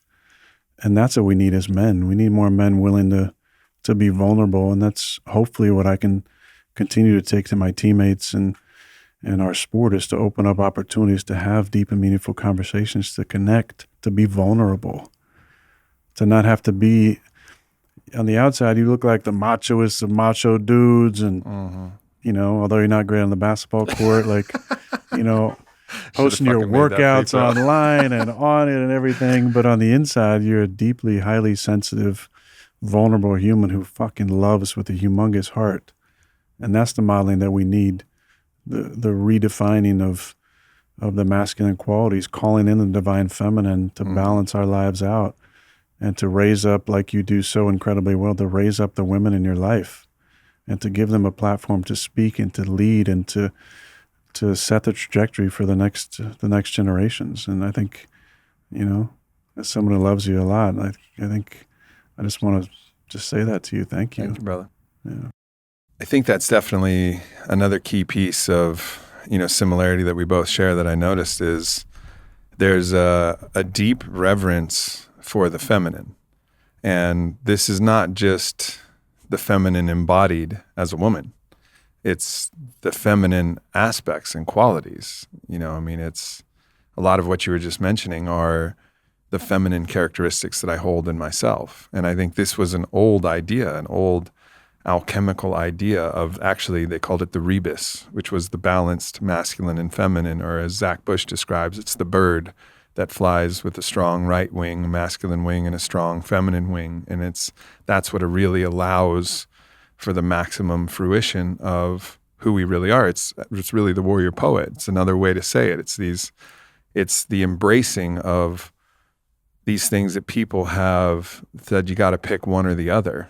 It's like, not really, because both of them support each other in incredible ways. And so celebrating the goddesses and priestesses and women and girls and everybody who embodies that in physical form, but also celebrating that and cultivating that internally as well. So I think that's one of the reasons why I'm able to actually step into my reverence for the feminine, is because I can feel how much I treasure it in myself as well. And of course, I'm glamored and absolutely bedazzled by Vailana and a lot of our, a lot of the embodied goddesses, of course. In the form, it's like, wow, that's fucking incredible to see it in form. Whoa, that's a special thing. But also the deep appreciation of where that comes inside and the permission to actually experience that. And I think I have to give some credit to my parents for that, because I simultaneously had the most love for the most aggressive, cartoons and action figures, G.I. Joe and He-Man and swords. I was obsessed with swords since I was a little kid. You met my stepdad, Steve, big Hulk of a man, former SWAT team squad leader. I remember I was 3 years old and whipping my sword around, and I fucking cut him across the eye with my plastic sword. He was like, "Whoa, buddy, take it easy." I was like, "Oh, sorry." And I was just like slaying the dragon, And at the same time, I had my little Pony collection. And my parents just let me. My stepbrothers gave me hell. They gave me fucking hell, my 3 older stepbrothers. But that, they didn't like suppress that in any way when I was like, arranging my little ponies, like my little harem of horses, like I was an old Khan from Mongolia. I'm like, this is my herd of horses and I love them and I will pet their manes and I'll smell that cheap plastic that smelled all so delicious. Yeah. I remember when I got some My Little Ponies like recently, probably, I don't know, what was it, Vi, like 2 years ago when I got the My Little Ponies for the first time since when I was a kid. And I was like, they just don't smell the same anymore. And I was like, I wanted that memory to come back of like what they smelled like, but they didn't. But I think the fact that they didn't squash that was also permission that I got from them to also like, it's okay. It's okay. It's okay that you like My Little Ponies and it's okay that you like He-Man and swords. And like, they really allowed me to be a full spectrum being. And so I brought that with me. I think it's my nature, but I think it's everybody's nature, but a lot of it gets squashed because they want you to be all one way, all suck it up, cowboy up, rub some dirt on it and don't feel it, or all the other way. And I think, of course, girls have a whole different set of conditionings, repress this emotion. This is you being, quote, bitchy or something like that. And we have to deal with the full embrace of both the masculine and feminine within us and also externally, and a deep reverence for that. And I think that's one of the big cultural problems that we have is, yes, there's toxic elements of the masculine and the feminine, and a lot of the challenges in the world are the result of toxic masculine energy where I'm going to conquer, I'm going to do this thing at all costs, which is a toxic representation of what that energy is designed to do, which is to move forward in a straight line. But we can't forget the celebration of the true aspects of both the masculine and the feminine. So it's not about tearing one side down. It's about absolute reverence needs to be the substrate. And then we deal with the shadow elements of both sides. But you got to really love both of those and celebrate both of those.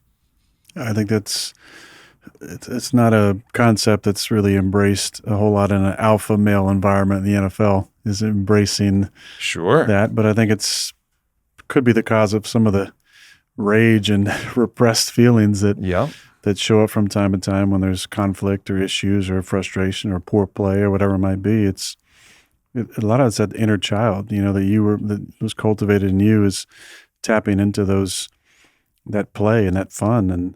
And that's what I think a lot of the feminine can give us is that enjoyment, the beauty, the sensuality, the connection with our feelings that allows us to have that balance. Mm-hmm. And when you have that, it changes the way that you approach your relationships as well. There's not a relationship that I have had where I don't have just deep love for the person that I loved in that situation, and I'm really like grateful to still be friends and still have that feeling of like, yeah, like, fuck, I still fucking love you. Yeah, I'm absolutely completely smitten and obsessed and in love with Vylana, but I still love you. Whitney and Caitlin and all of the other people. Obviously, my relationship with Caitlin has transformed into a best friendship. But so much of that is just my real love for the feminine in general. And I think that's something that's, is an important message to share without saying that you have to tamper down any of your masculinity either. You don't. It's not a zero-sum game. No, I just think it's leaving room to be completed by the divine feminine. I think we aren't whole as fully masculine, just fucking alpha dogs, no pain, warriors. We have to have the poet side come in. Yep. And the feelings and the vulnerability. I think that's what we're probably missing in this world. That's why there is, the masculine that can be toxic, and it's the repression of the other part that allows us to fully be whole. Yeah. And then there's also like a real importance of community, tribe, a sense of like everybody's got each other's back, really, really. And both within like brotherhoods and in sisterhoods. But, I remember and I'd love for you to share some more of because that was just night 1 of our 3-night ayahuasca. But I remember I went through a really fucking brutal ayahuasca journey, and I've told that story on my podcast with Blue. But one part that I may not have told is there was a certain point where like I just needed a brother to not say anything, but just to know that they were there. And so I like rolled myself in my bungled Mariacion, seasick in the medicine, dealing with all kinds of cosmic challenges with alien bugs and all kinds of things. And I just reached over, and you got that kind of psychic message. And I just reached over and reached out my hand, and you just clasped my hand. And then in that, minute or 2 minutes or whatever we were there, I was like, okay, I got this. Like, I got this because my brother's got me. And then another night I reached over the other way because Vailana was on the other side, and I reached over and I held my hand, and it's like, oh, she's got me. Okay. And this is, you obviously there's some ideas about ayahuasca, just fucking stay on your mat and deal with it. And like, I get it. I've done there. I've been there. I've done that. But that's not how life is. Life is ultimately where sometimes all you need is just someone to be like, I got you, man. I got you. Like, I'm here for you. That changes everything. Yeah, that was definitely one of the highlights of night 3 was that experience with you and kind of feeling into, even before you reached out, like feeling what you were going through as I was sitting on my mat and basically sending you the message, I'm here if you need me. And then for you to reach out was so like, oh yeah, I was tapped in. That was my intuition saying, be ready, at all times for your brother. But night 2, when I got down to the Maloka, I was in a way different headspace. I'd gone through the ego death. I'd sat with all those feelings and emotions of unworthiness and felt a deep, meaningful, unconditional love. And it was nice to have a day off in between to kind of start to feel into that and integrate those deep lessons, which I'm still integrating. But night 2, I came to Matt. I said, you know what? If I have to meditate for 5 hours and asking my journey, I'm totally okay with it. I'm just completely surrendered. I have zero agenda. I'm not coming in with these like intentions or I'm going to, have these incredible breakthroughs. It's just like whatever needs to come through can come through. And I had the most beautiful journey I could possibly imagine where, and the funny part about that is you haven't told the story, but I had made up my mind on the way down the Maloka, I was going to do the house brew. I wasn't going to do the dragon brew.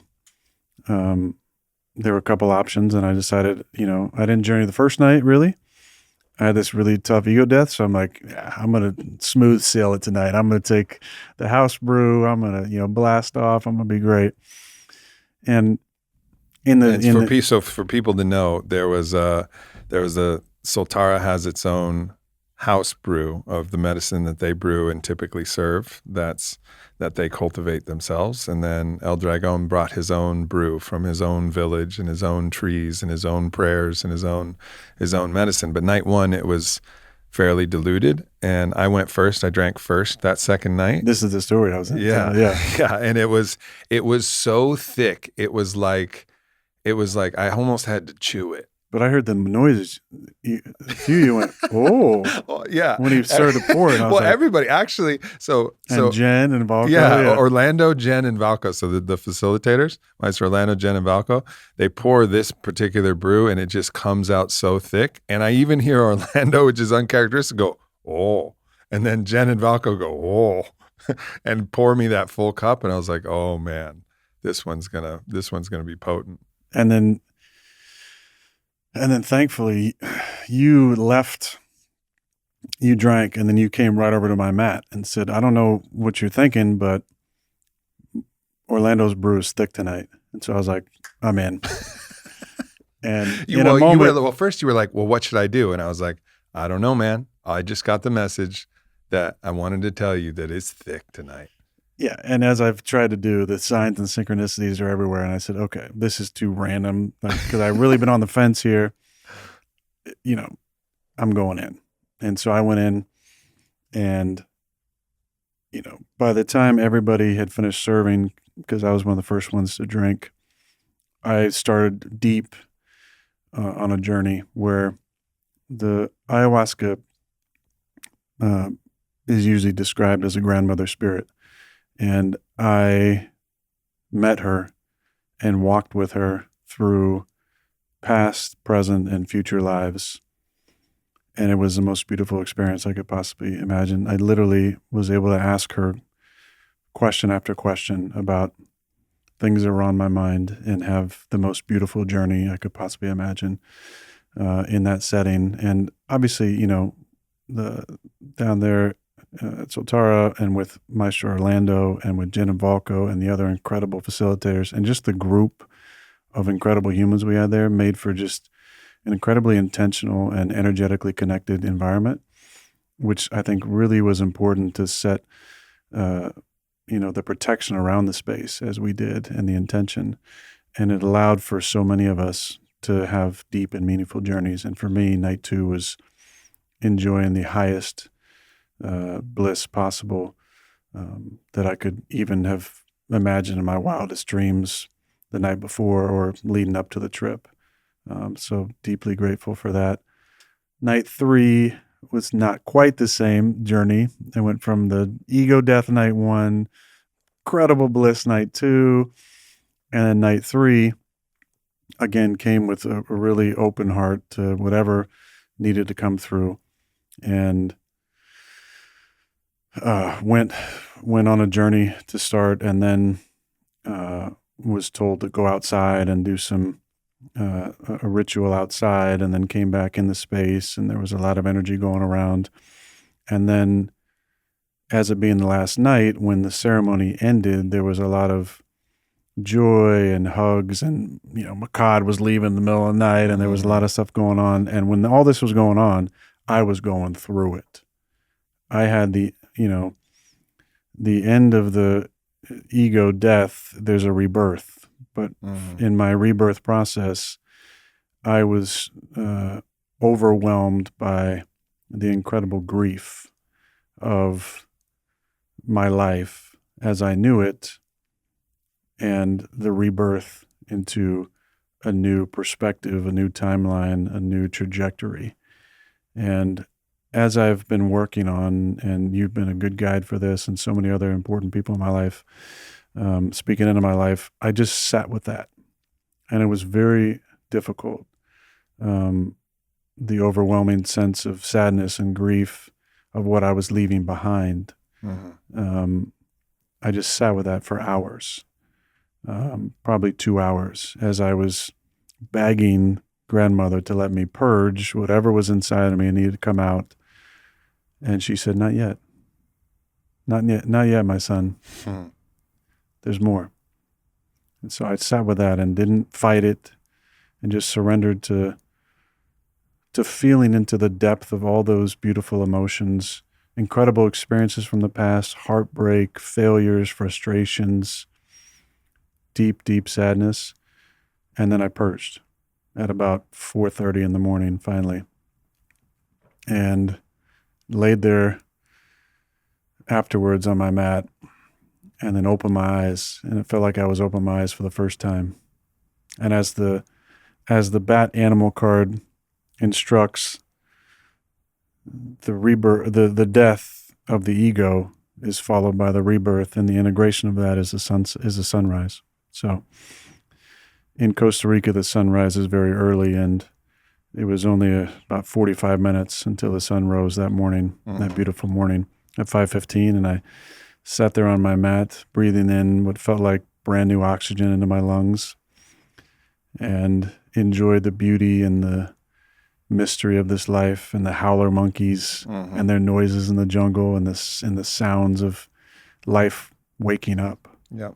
And that's what I felt like happened to me on that third day, and I felt like I was kind of walking on air back up to the room. It was very special. I think people undervalue the importance of allowing yourself to grieve, because every change is the death of something old to allow something new to be born. There is no, like, the myth of the phoenix is accurate. Like, you go to ash, and the bird that once was, like, even if the bird that emerges is better, it doesn't mean that the bird that once was isn't worth grieving. It doesn't mean that because the caterpillar becomes a butterfly, that the butterfly's all better. And it's like, fuck that life as a caterpillar.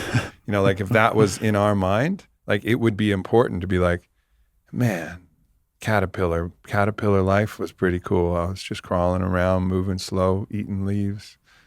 Everything was real chill. And even if it was sucked and it was like, man, I was getting picked off by birds, it was fucking gnarly. You know, like, whatever it was, it's still worth grieving, even in a bad relationship, quote, bad relationship. Right. You leave that and you're like, oh, well, on to something new and better. Okay, yes, true. And, like, grieve that which is dying and that which is dead. And that's the proper honoring. That's the way to actually love all of life, is to love what was, even if it was riddled with distortion, even if it was riddled with everything else, is like, send that love through your grief and through your tears and through that gratitude and appreciation for what was, which will allow you to appreciate that next thing that you're becoming. Because guess what? That's just another fucking caterpillar. It's an infinite fractal caterpillaring to the next butterfly. You know, that next butterfly is just the caterpillar to the next thing that you're becoming. You know, so, and every step of the way, just grieve what was, and then allow that new thing and celebrate that new thing, and know that one day you'll grieve that new thing and then celebrate the next thing and grieve that new thing and celebrate the next thing. Like, this is the cycle. This is how you actually move in that upward spiral. And like you talk about a lot, it's not a full transcendence. It's an inclusion plus a transcendence. Mm-hmm. It's including the lessons you learned, the experiences you had, the joy, the sadness, the highs, the lows, as you transcend into a different perspective, mindset, awareness, consciousness. To leave it all behind is to truly leave part of you behind. Mm-hmm. I think that's the catch-22 there is you're not leaving it actually behind. You're just reframing it and putting a new perspective on it, because you have to include those lessons and journeys and experiences with you in order to fully transcend into the next iteration of yourself. And judgment of those things as an exile is putting something in exile. And when you put any aspect of yourself, however iteration it was, in exile, you're putting part of your current self in exile as well. And that's the liberation from exile of becoming whole. That's holistic healing, is the including and transcending, like you said, with love and gratitude for all of those things, even if it means you have a hard boundary and the discretion, and you gotta, of course, like, there's certain things that, you know, I always say, like, it's fine to build a fucking wall, tall as the wall in Game of Thrones, you know, where it's like, this is the wall, nothing crosses the wall, but it doesn't mean that you can't love everything else on the other side of that wall. Because as we expand our understanding of self to include the entirety of the cosmos, the substrate of the force of life itself that moves through us and moves through the universe, then we have to love and respect all of those things, even if we say, and I'm on the other side of the wall. and that's the lesson. I think you can get lost in, well, just love everything and you'll get trampled. No. Right. But you have your thorns. The rose has its thorns and its flower. The thorns say, don't trample me. But if you want to come smell my fragrant, perfumed garden, you're welcome. But if you trample me, you're going to get stabbed.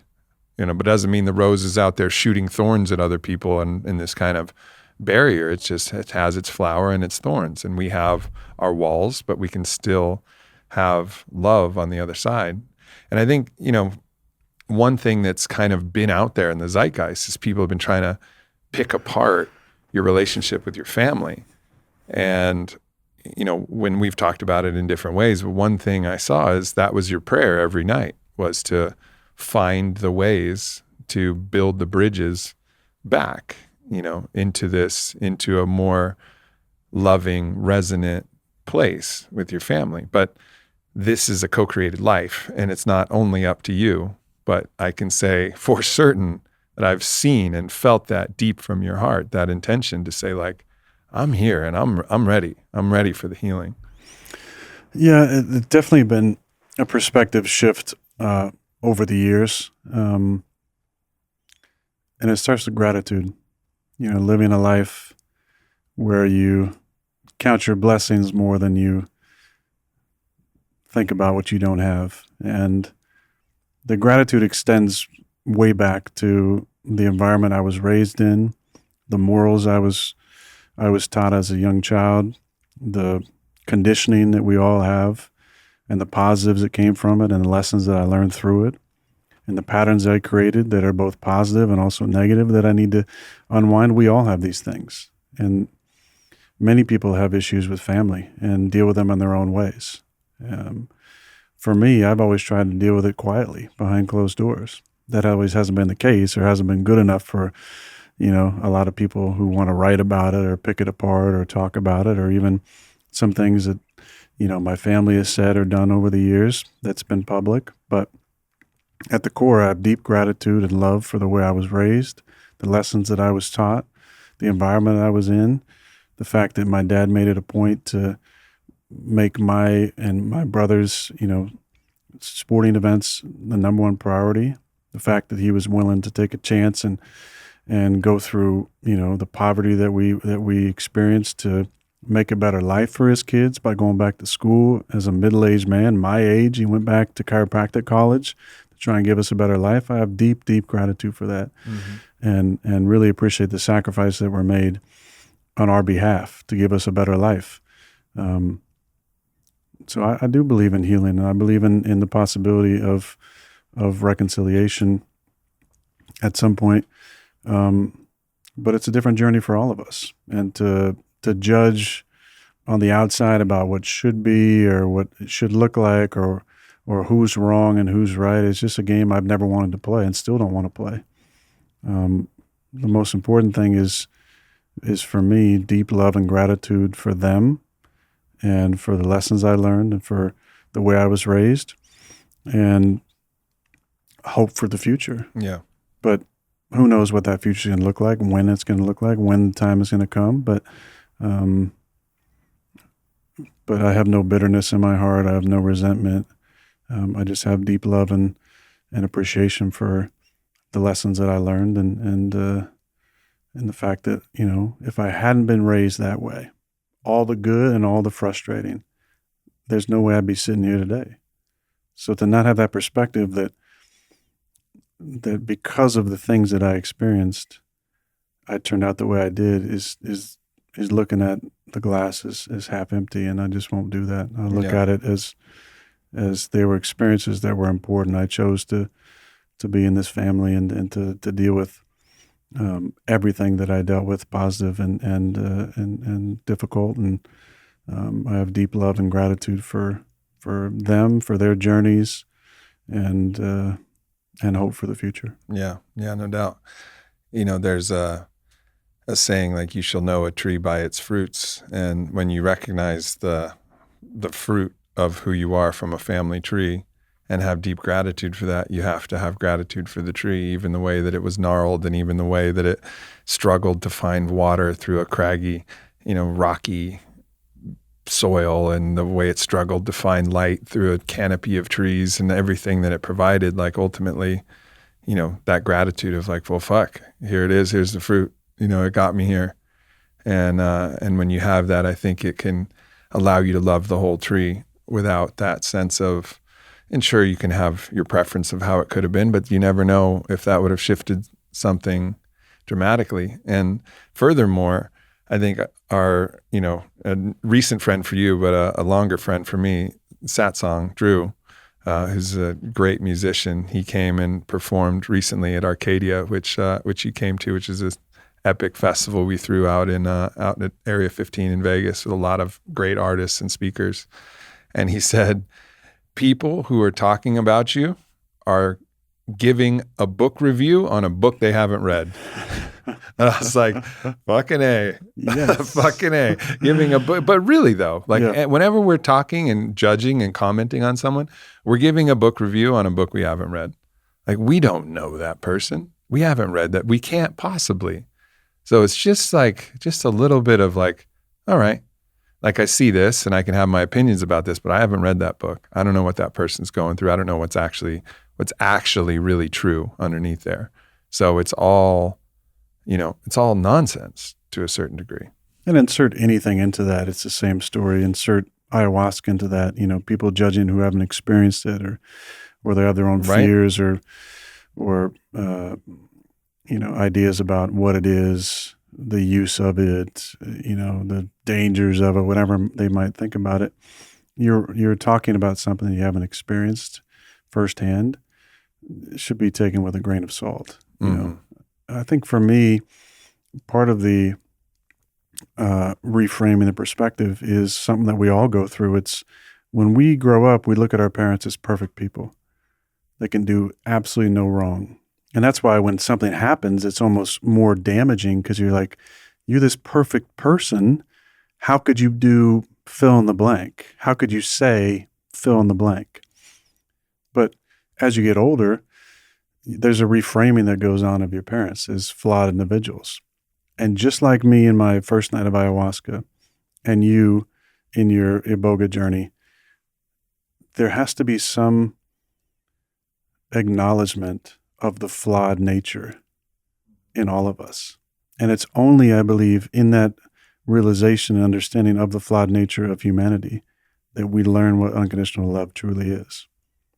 And that really allowed me to see not just the relationship with my family, but with friendships and lovers differently by not having this idealism that things should be a certain way or that perfection is a quality that has to exist in every iteration, in every relationship. It's in the flaws and the scars and the thorns that we actually find the true beauty in each other, I believe. Yeah. It's in the mundane experiences, the simplicity, the last line of The Office, which talks about there being beauty in normal things, and beauty in the mundane, that we truly are able to, I think, love people and experiences unconditionally. And that's what really helped me reframe not just my relationship with them, but my relationship with football too. I had some back and forth with the Packers, during an off season, and at the core of it is realizing we're all flawed people,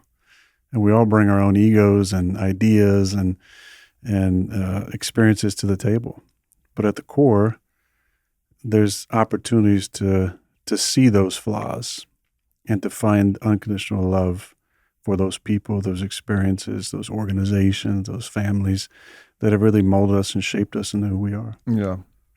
Speaking about parents, it reminds me, and I'm pretty sure I haven't talked about this on a show yet, but we were actually in Sedona, and, I had my own medicine journey, right before everybody was arriving to our ranch in Sedona. And I was like deep in this introspective medicine, and Vi was helping guide me through it. And it was ketamine and cannabis journey, which I've talked about doing as kind of one of my own pathways to self-guided, medicine journeys that I've really found a lot of virtue in.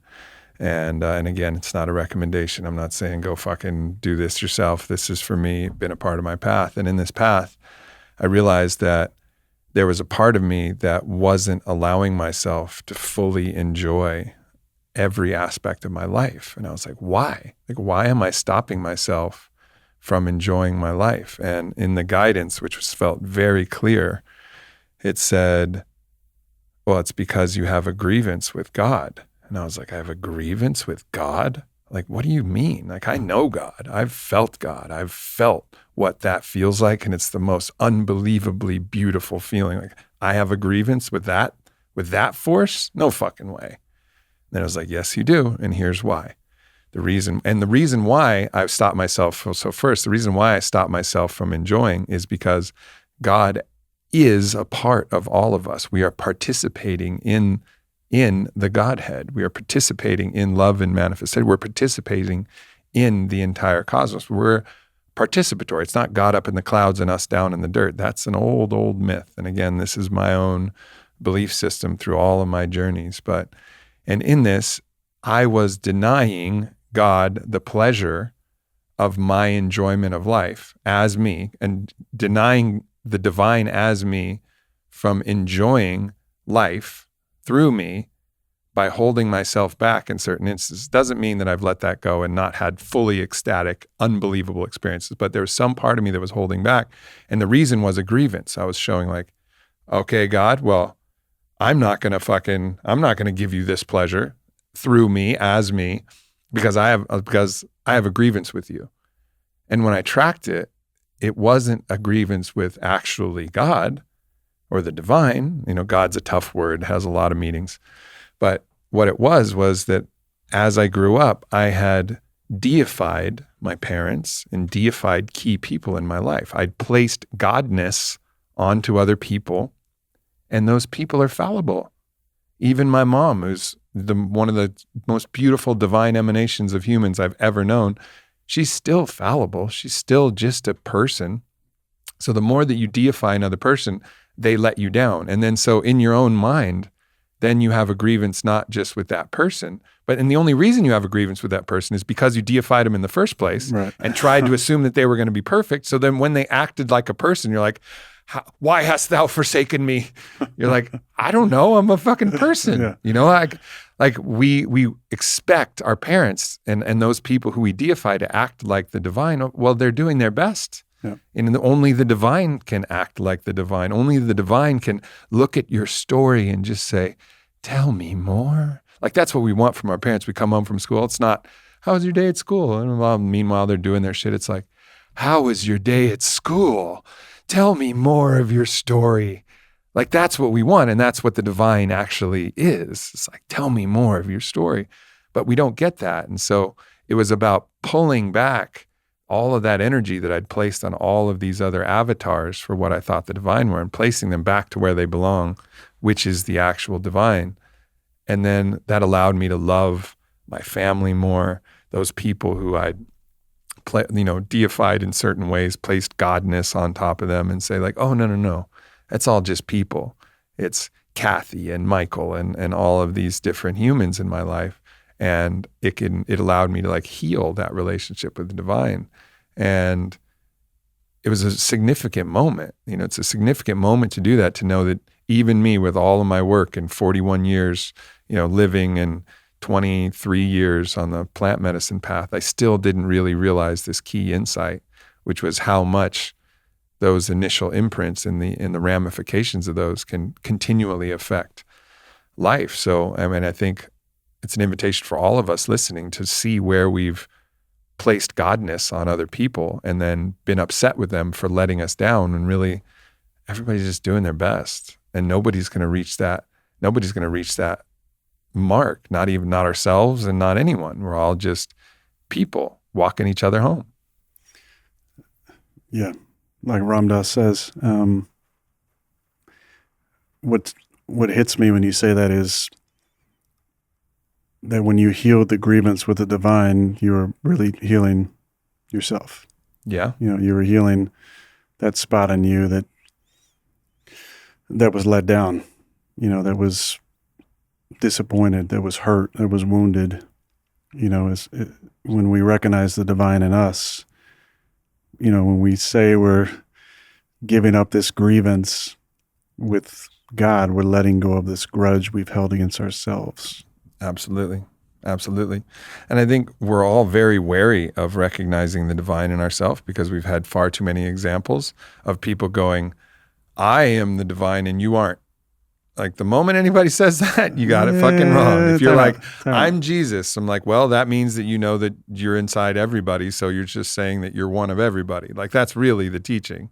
But the moment someone tries to play better than another person, it's the antithesis of true spirituality, which understands the interbeing, the state of interbeing that we have with all beings, and that there is no hierarchy from the highest purview. There's just not.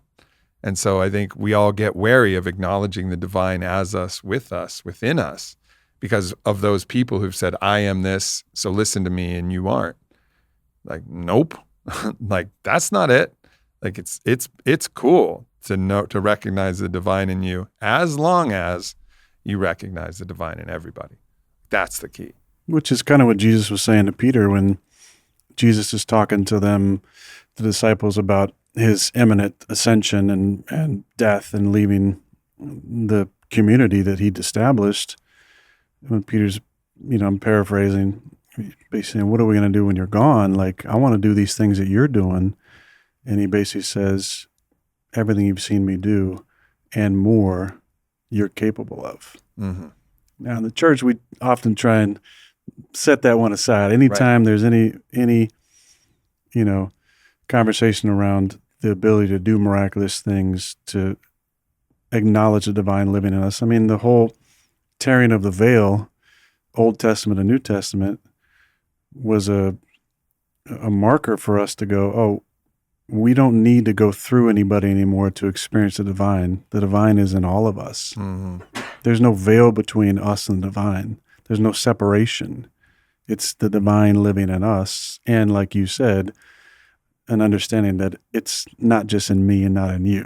Right. Not just in you and not in me. Right. It's in all of us. And when we start thinking the other way, that's when the God complex comes on and we start missing the entire There's point nothing of the whole more thing. gross in this life than people who flex their spirituality.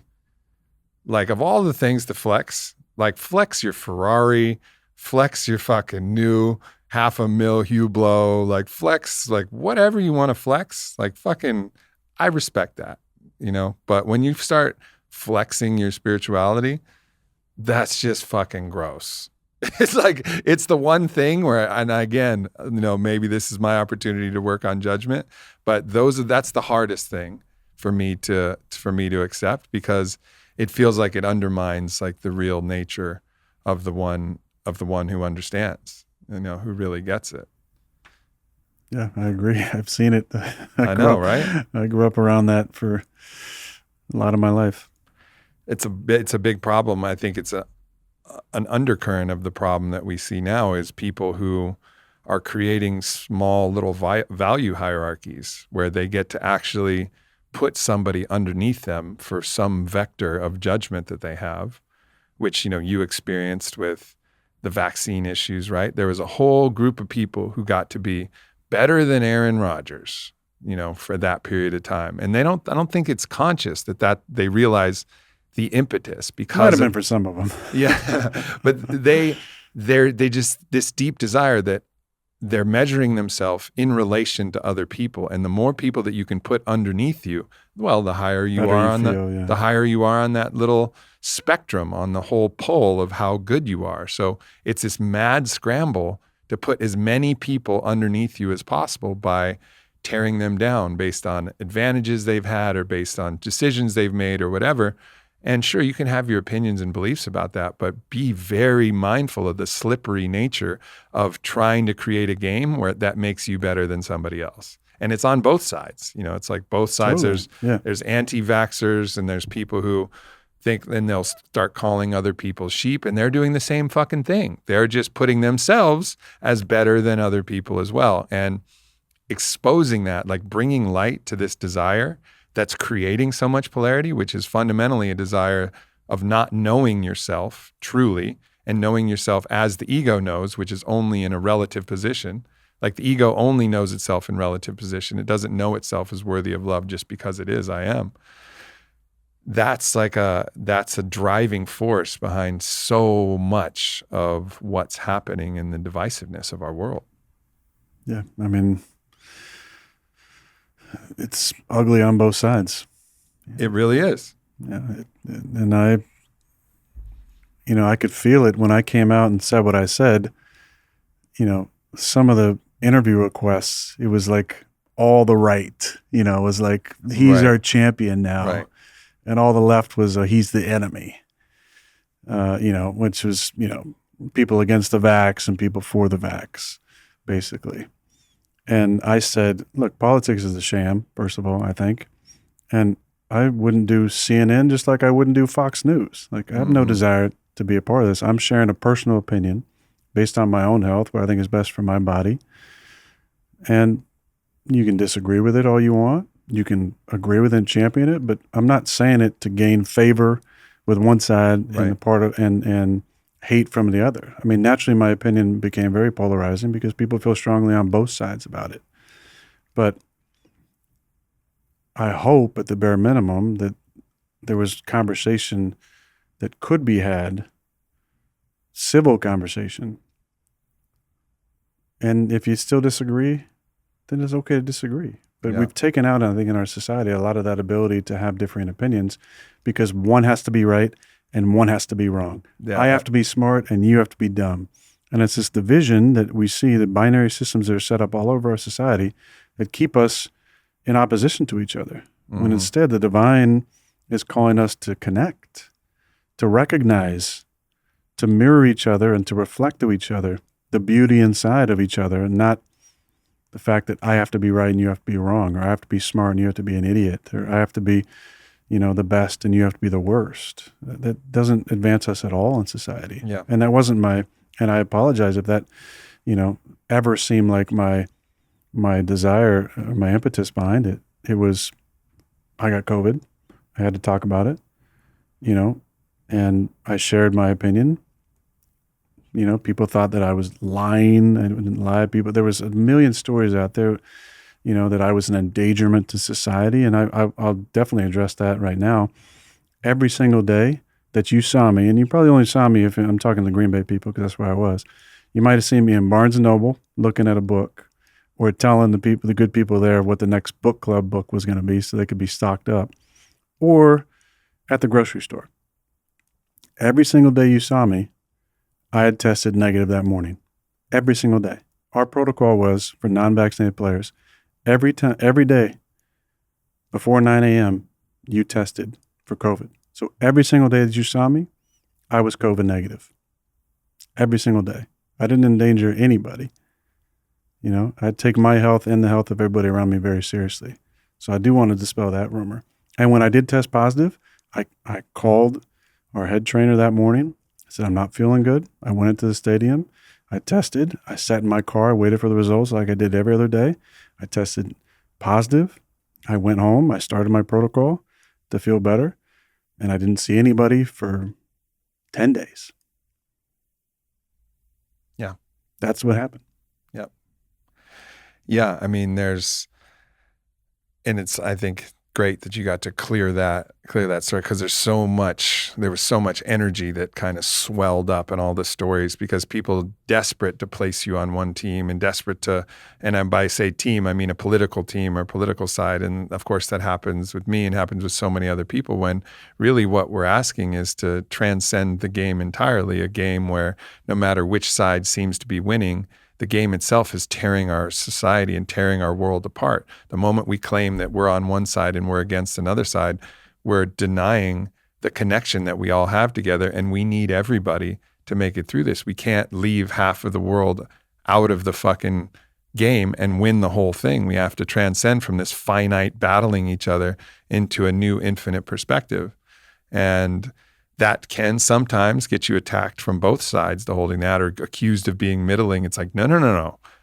I have my opinions, and those opinions can be strong, but my reverence for both sides transcends this kind of base tribal, you're red, you're blue, you're this, you're that. No, like that can't work. We have to, include some of the beliefs that are there, but then transcend them if we're going to come together as a world that can actually get us out of this kind of mess that we're steering ourselves into. We need everybody. It's an old idea of permaculture. Like, the solution comes from the problem. If the problem is people, then the solution is going to be people as well.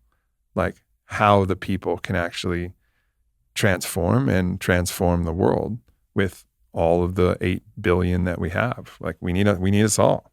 I think that's what you do really well with some of your posts on Instagram that I see is sharing opinions or articles or whatever, and also sharing thoughts about how the first emotion shouldn't be outrage.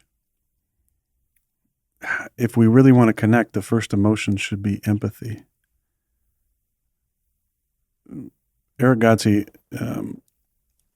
at Arcadia had a really, really good talk on the last day, and one thing that stuck with me was he talked about his own relationship with his family and how he connected with his mom only after years of back and forths when he went into her grief. And he talked about how instead of waiting with bated breath on how I can combat whatever point you're making, which I think we do as a society. Oh, you done talking? Okay, now listen to what I have to say. Mm-hmm. It's this idea of listening to understand and listening with empathy and going into that grief of that other person to fully understand what that person is going through. And I think in this culture around COVID, there's so much grief. Yeah. I mean, the patient care or lack of patient care with people dying by themselves and families being torn apart who are for and against the vaccine, and all the misinformation and good information that was out there at various times.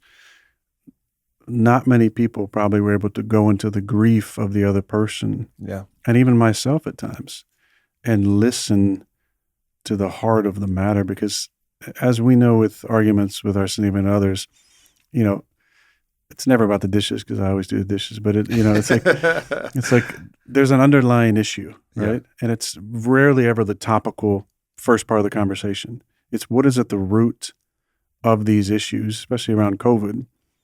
It can be fear, it can be death, it can be safety, it can be an ideology of greater intelligence or greater understanding, or I'm an expert at this. You had experts on both sides saying, take the vax. And Rogan had McCullough and Malone on his, podcast and numerous others who talked about, some of the things to think about.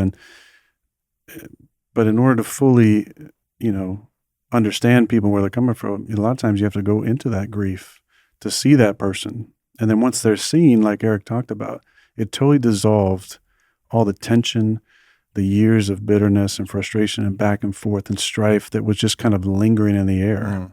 And I think as a society, and I'm going to try and lead by this, to find a way to go into that grief a little more often. Yeah.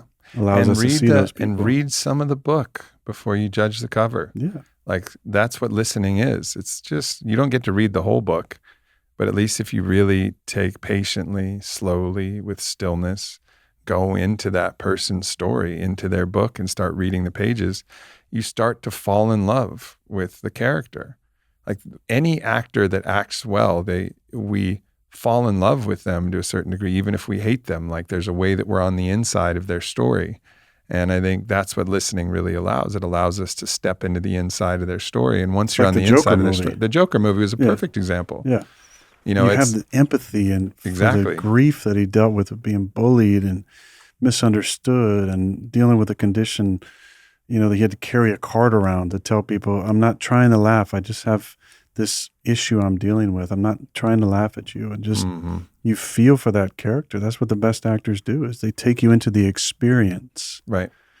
And it's all a lesson that we can learn and apply. And it doesn't mean that when Joker's in his full flower of madness, that Batman shouldn't come and fucking whip his ass. You can hold both. And that's the thing. Like, there is the boundary and also the love and respect that comes from stepping inside the story and the necessary action that needs to be taken, and like both are true. And I think this is an invitation to rewrite a lot of those patterns and conditionings and stories. And,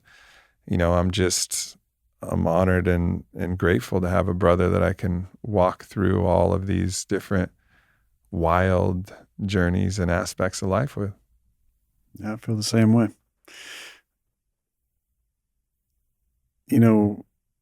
My life has taken a number of twists and turns, and there's lessons and hardships and highs and lows and frustrations. But like truly meeting you and getting to connect with you has put me on a way different trajectory. And at the core of it, deeper than the friendship that we share, which is so deep and meaningful to me, is a reconnection back to me that you modeled.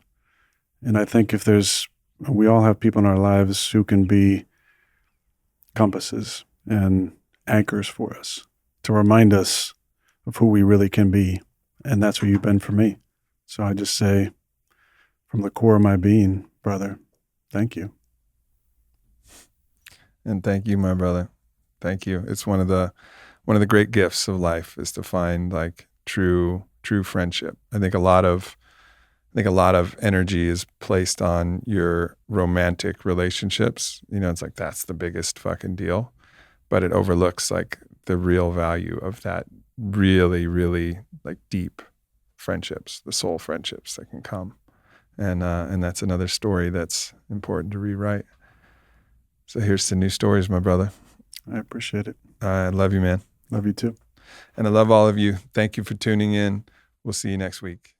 Thanks for tuning into this podcast with Aaron Rodgers, everyone. I hope you're as excited about his upcoming season as I am. If you're part of the press or media and you're looking to reach out to the Aubrey Marcus team, you can reach out at hello@aubreymarcus.com. But I will let you know that Aaron has said what he wants to say so far on this podcast, so we probably won't be able to field any requests for further interviews with Aaron Rodgers. Also, just to reiterate from the advertisements at the beginning, we have Fit for Service opening up our Sedona retreats. Again, this is our donation-based coaching program at fitforservice.com. We also have the documentary El Dragón de la Selva, which talks about the shaman that Aaron and I worked with, my very first shaman. You can go to youtube.com/AubreyMarcusPod and check that out for free. And lastly, of course, if you're interested in all of the Onnit goods, go to onnit.com/Aubrey and save 10%. Thank you, everyone. I'll see you next week. Thanks for tuning into this video. Make sure you hit subscribe. Follow me at Aubrey Marcus. Check out the Aubrey Marcus podcast, available everywhere. And leave a comment. Let me know if this video resonated or what else you would like to hear from me in the future. Thank you so much.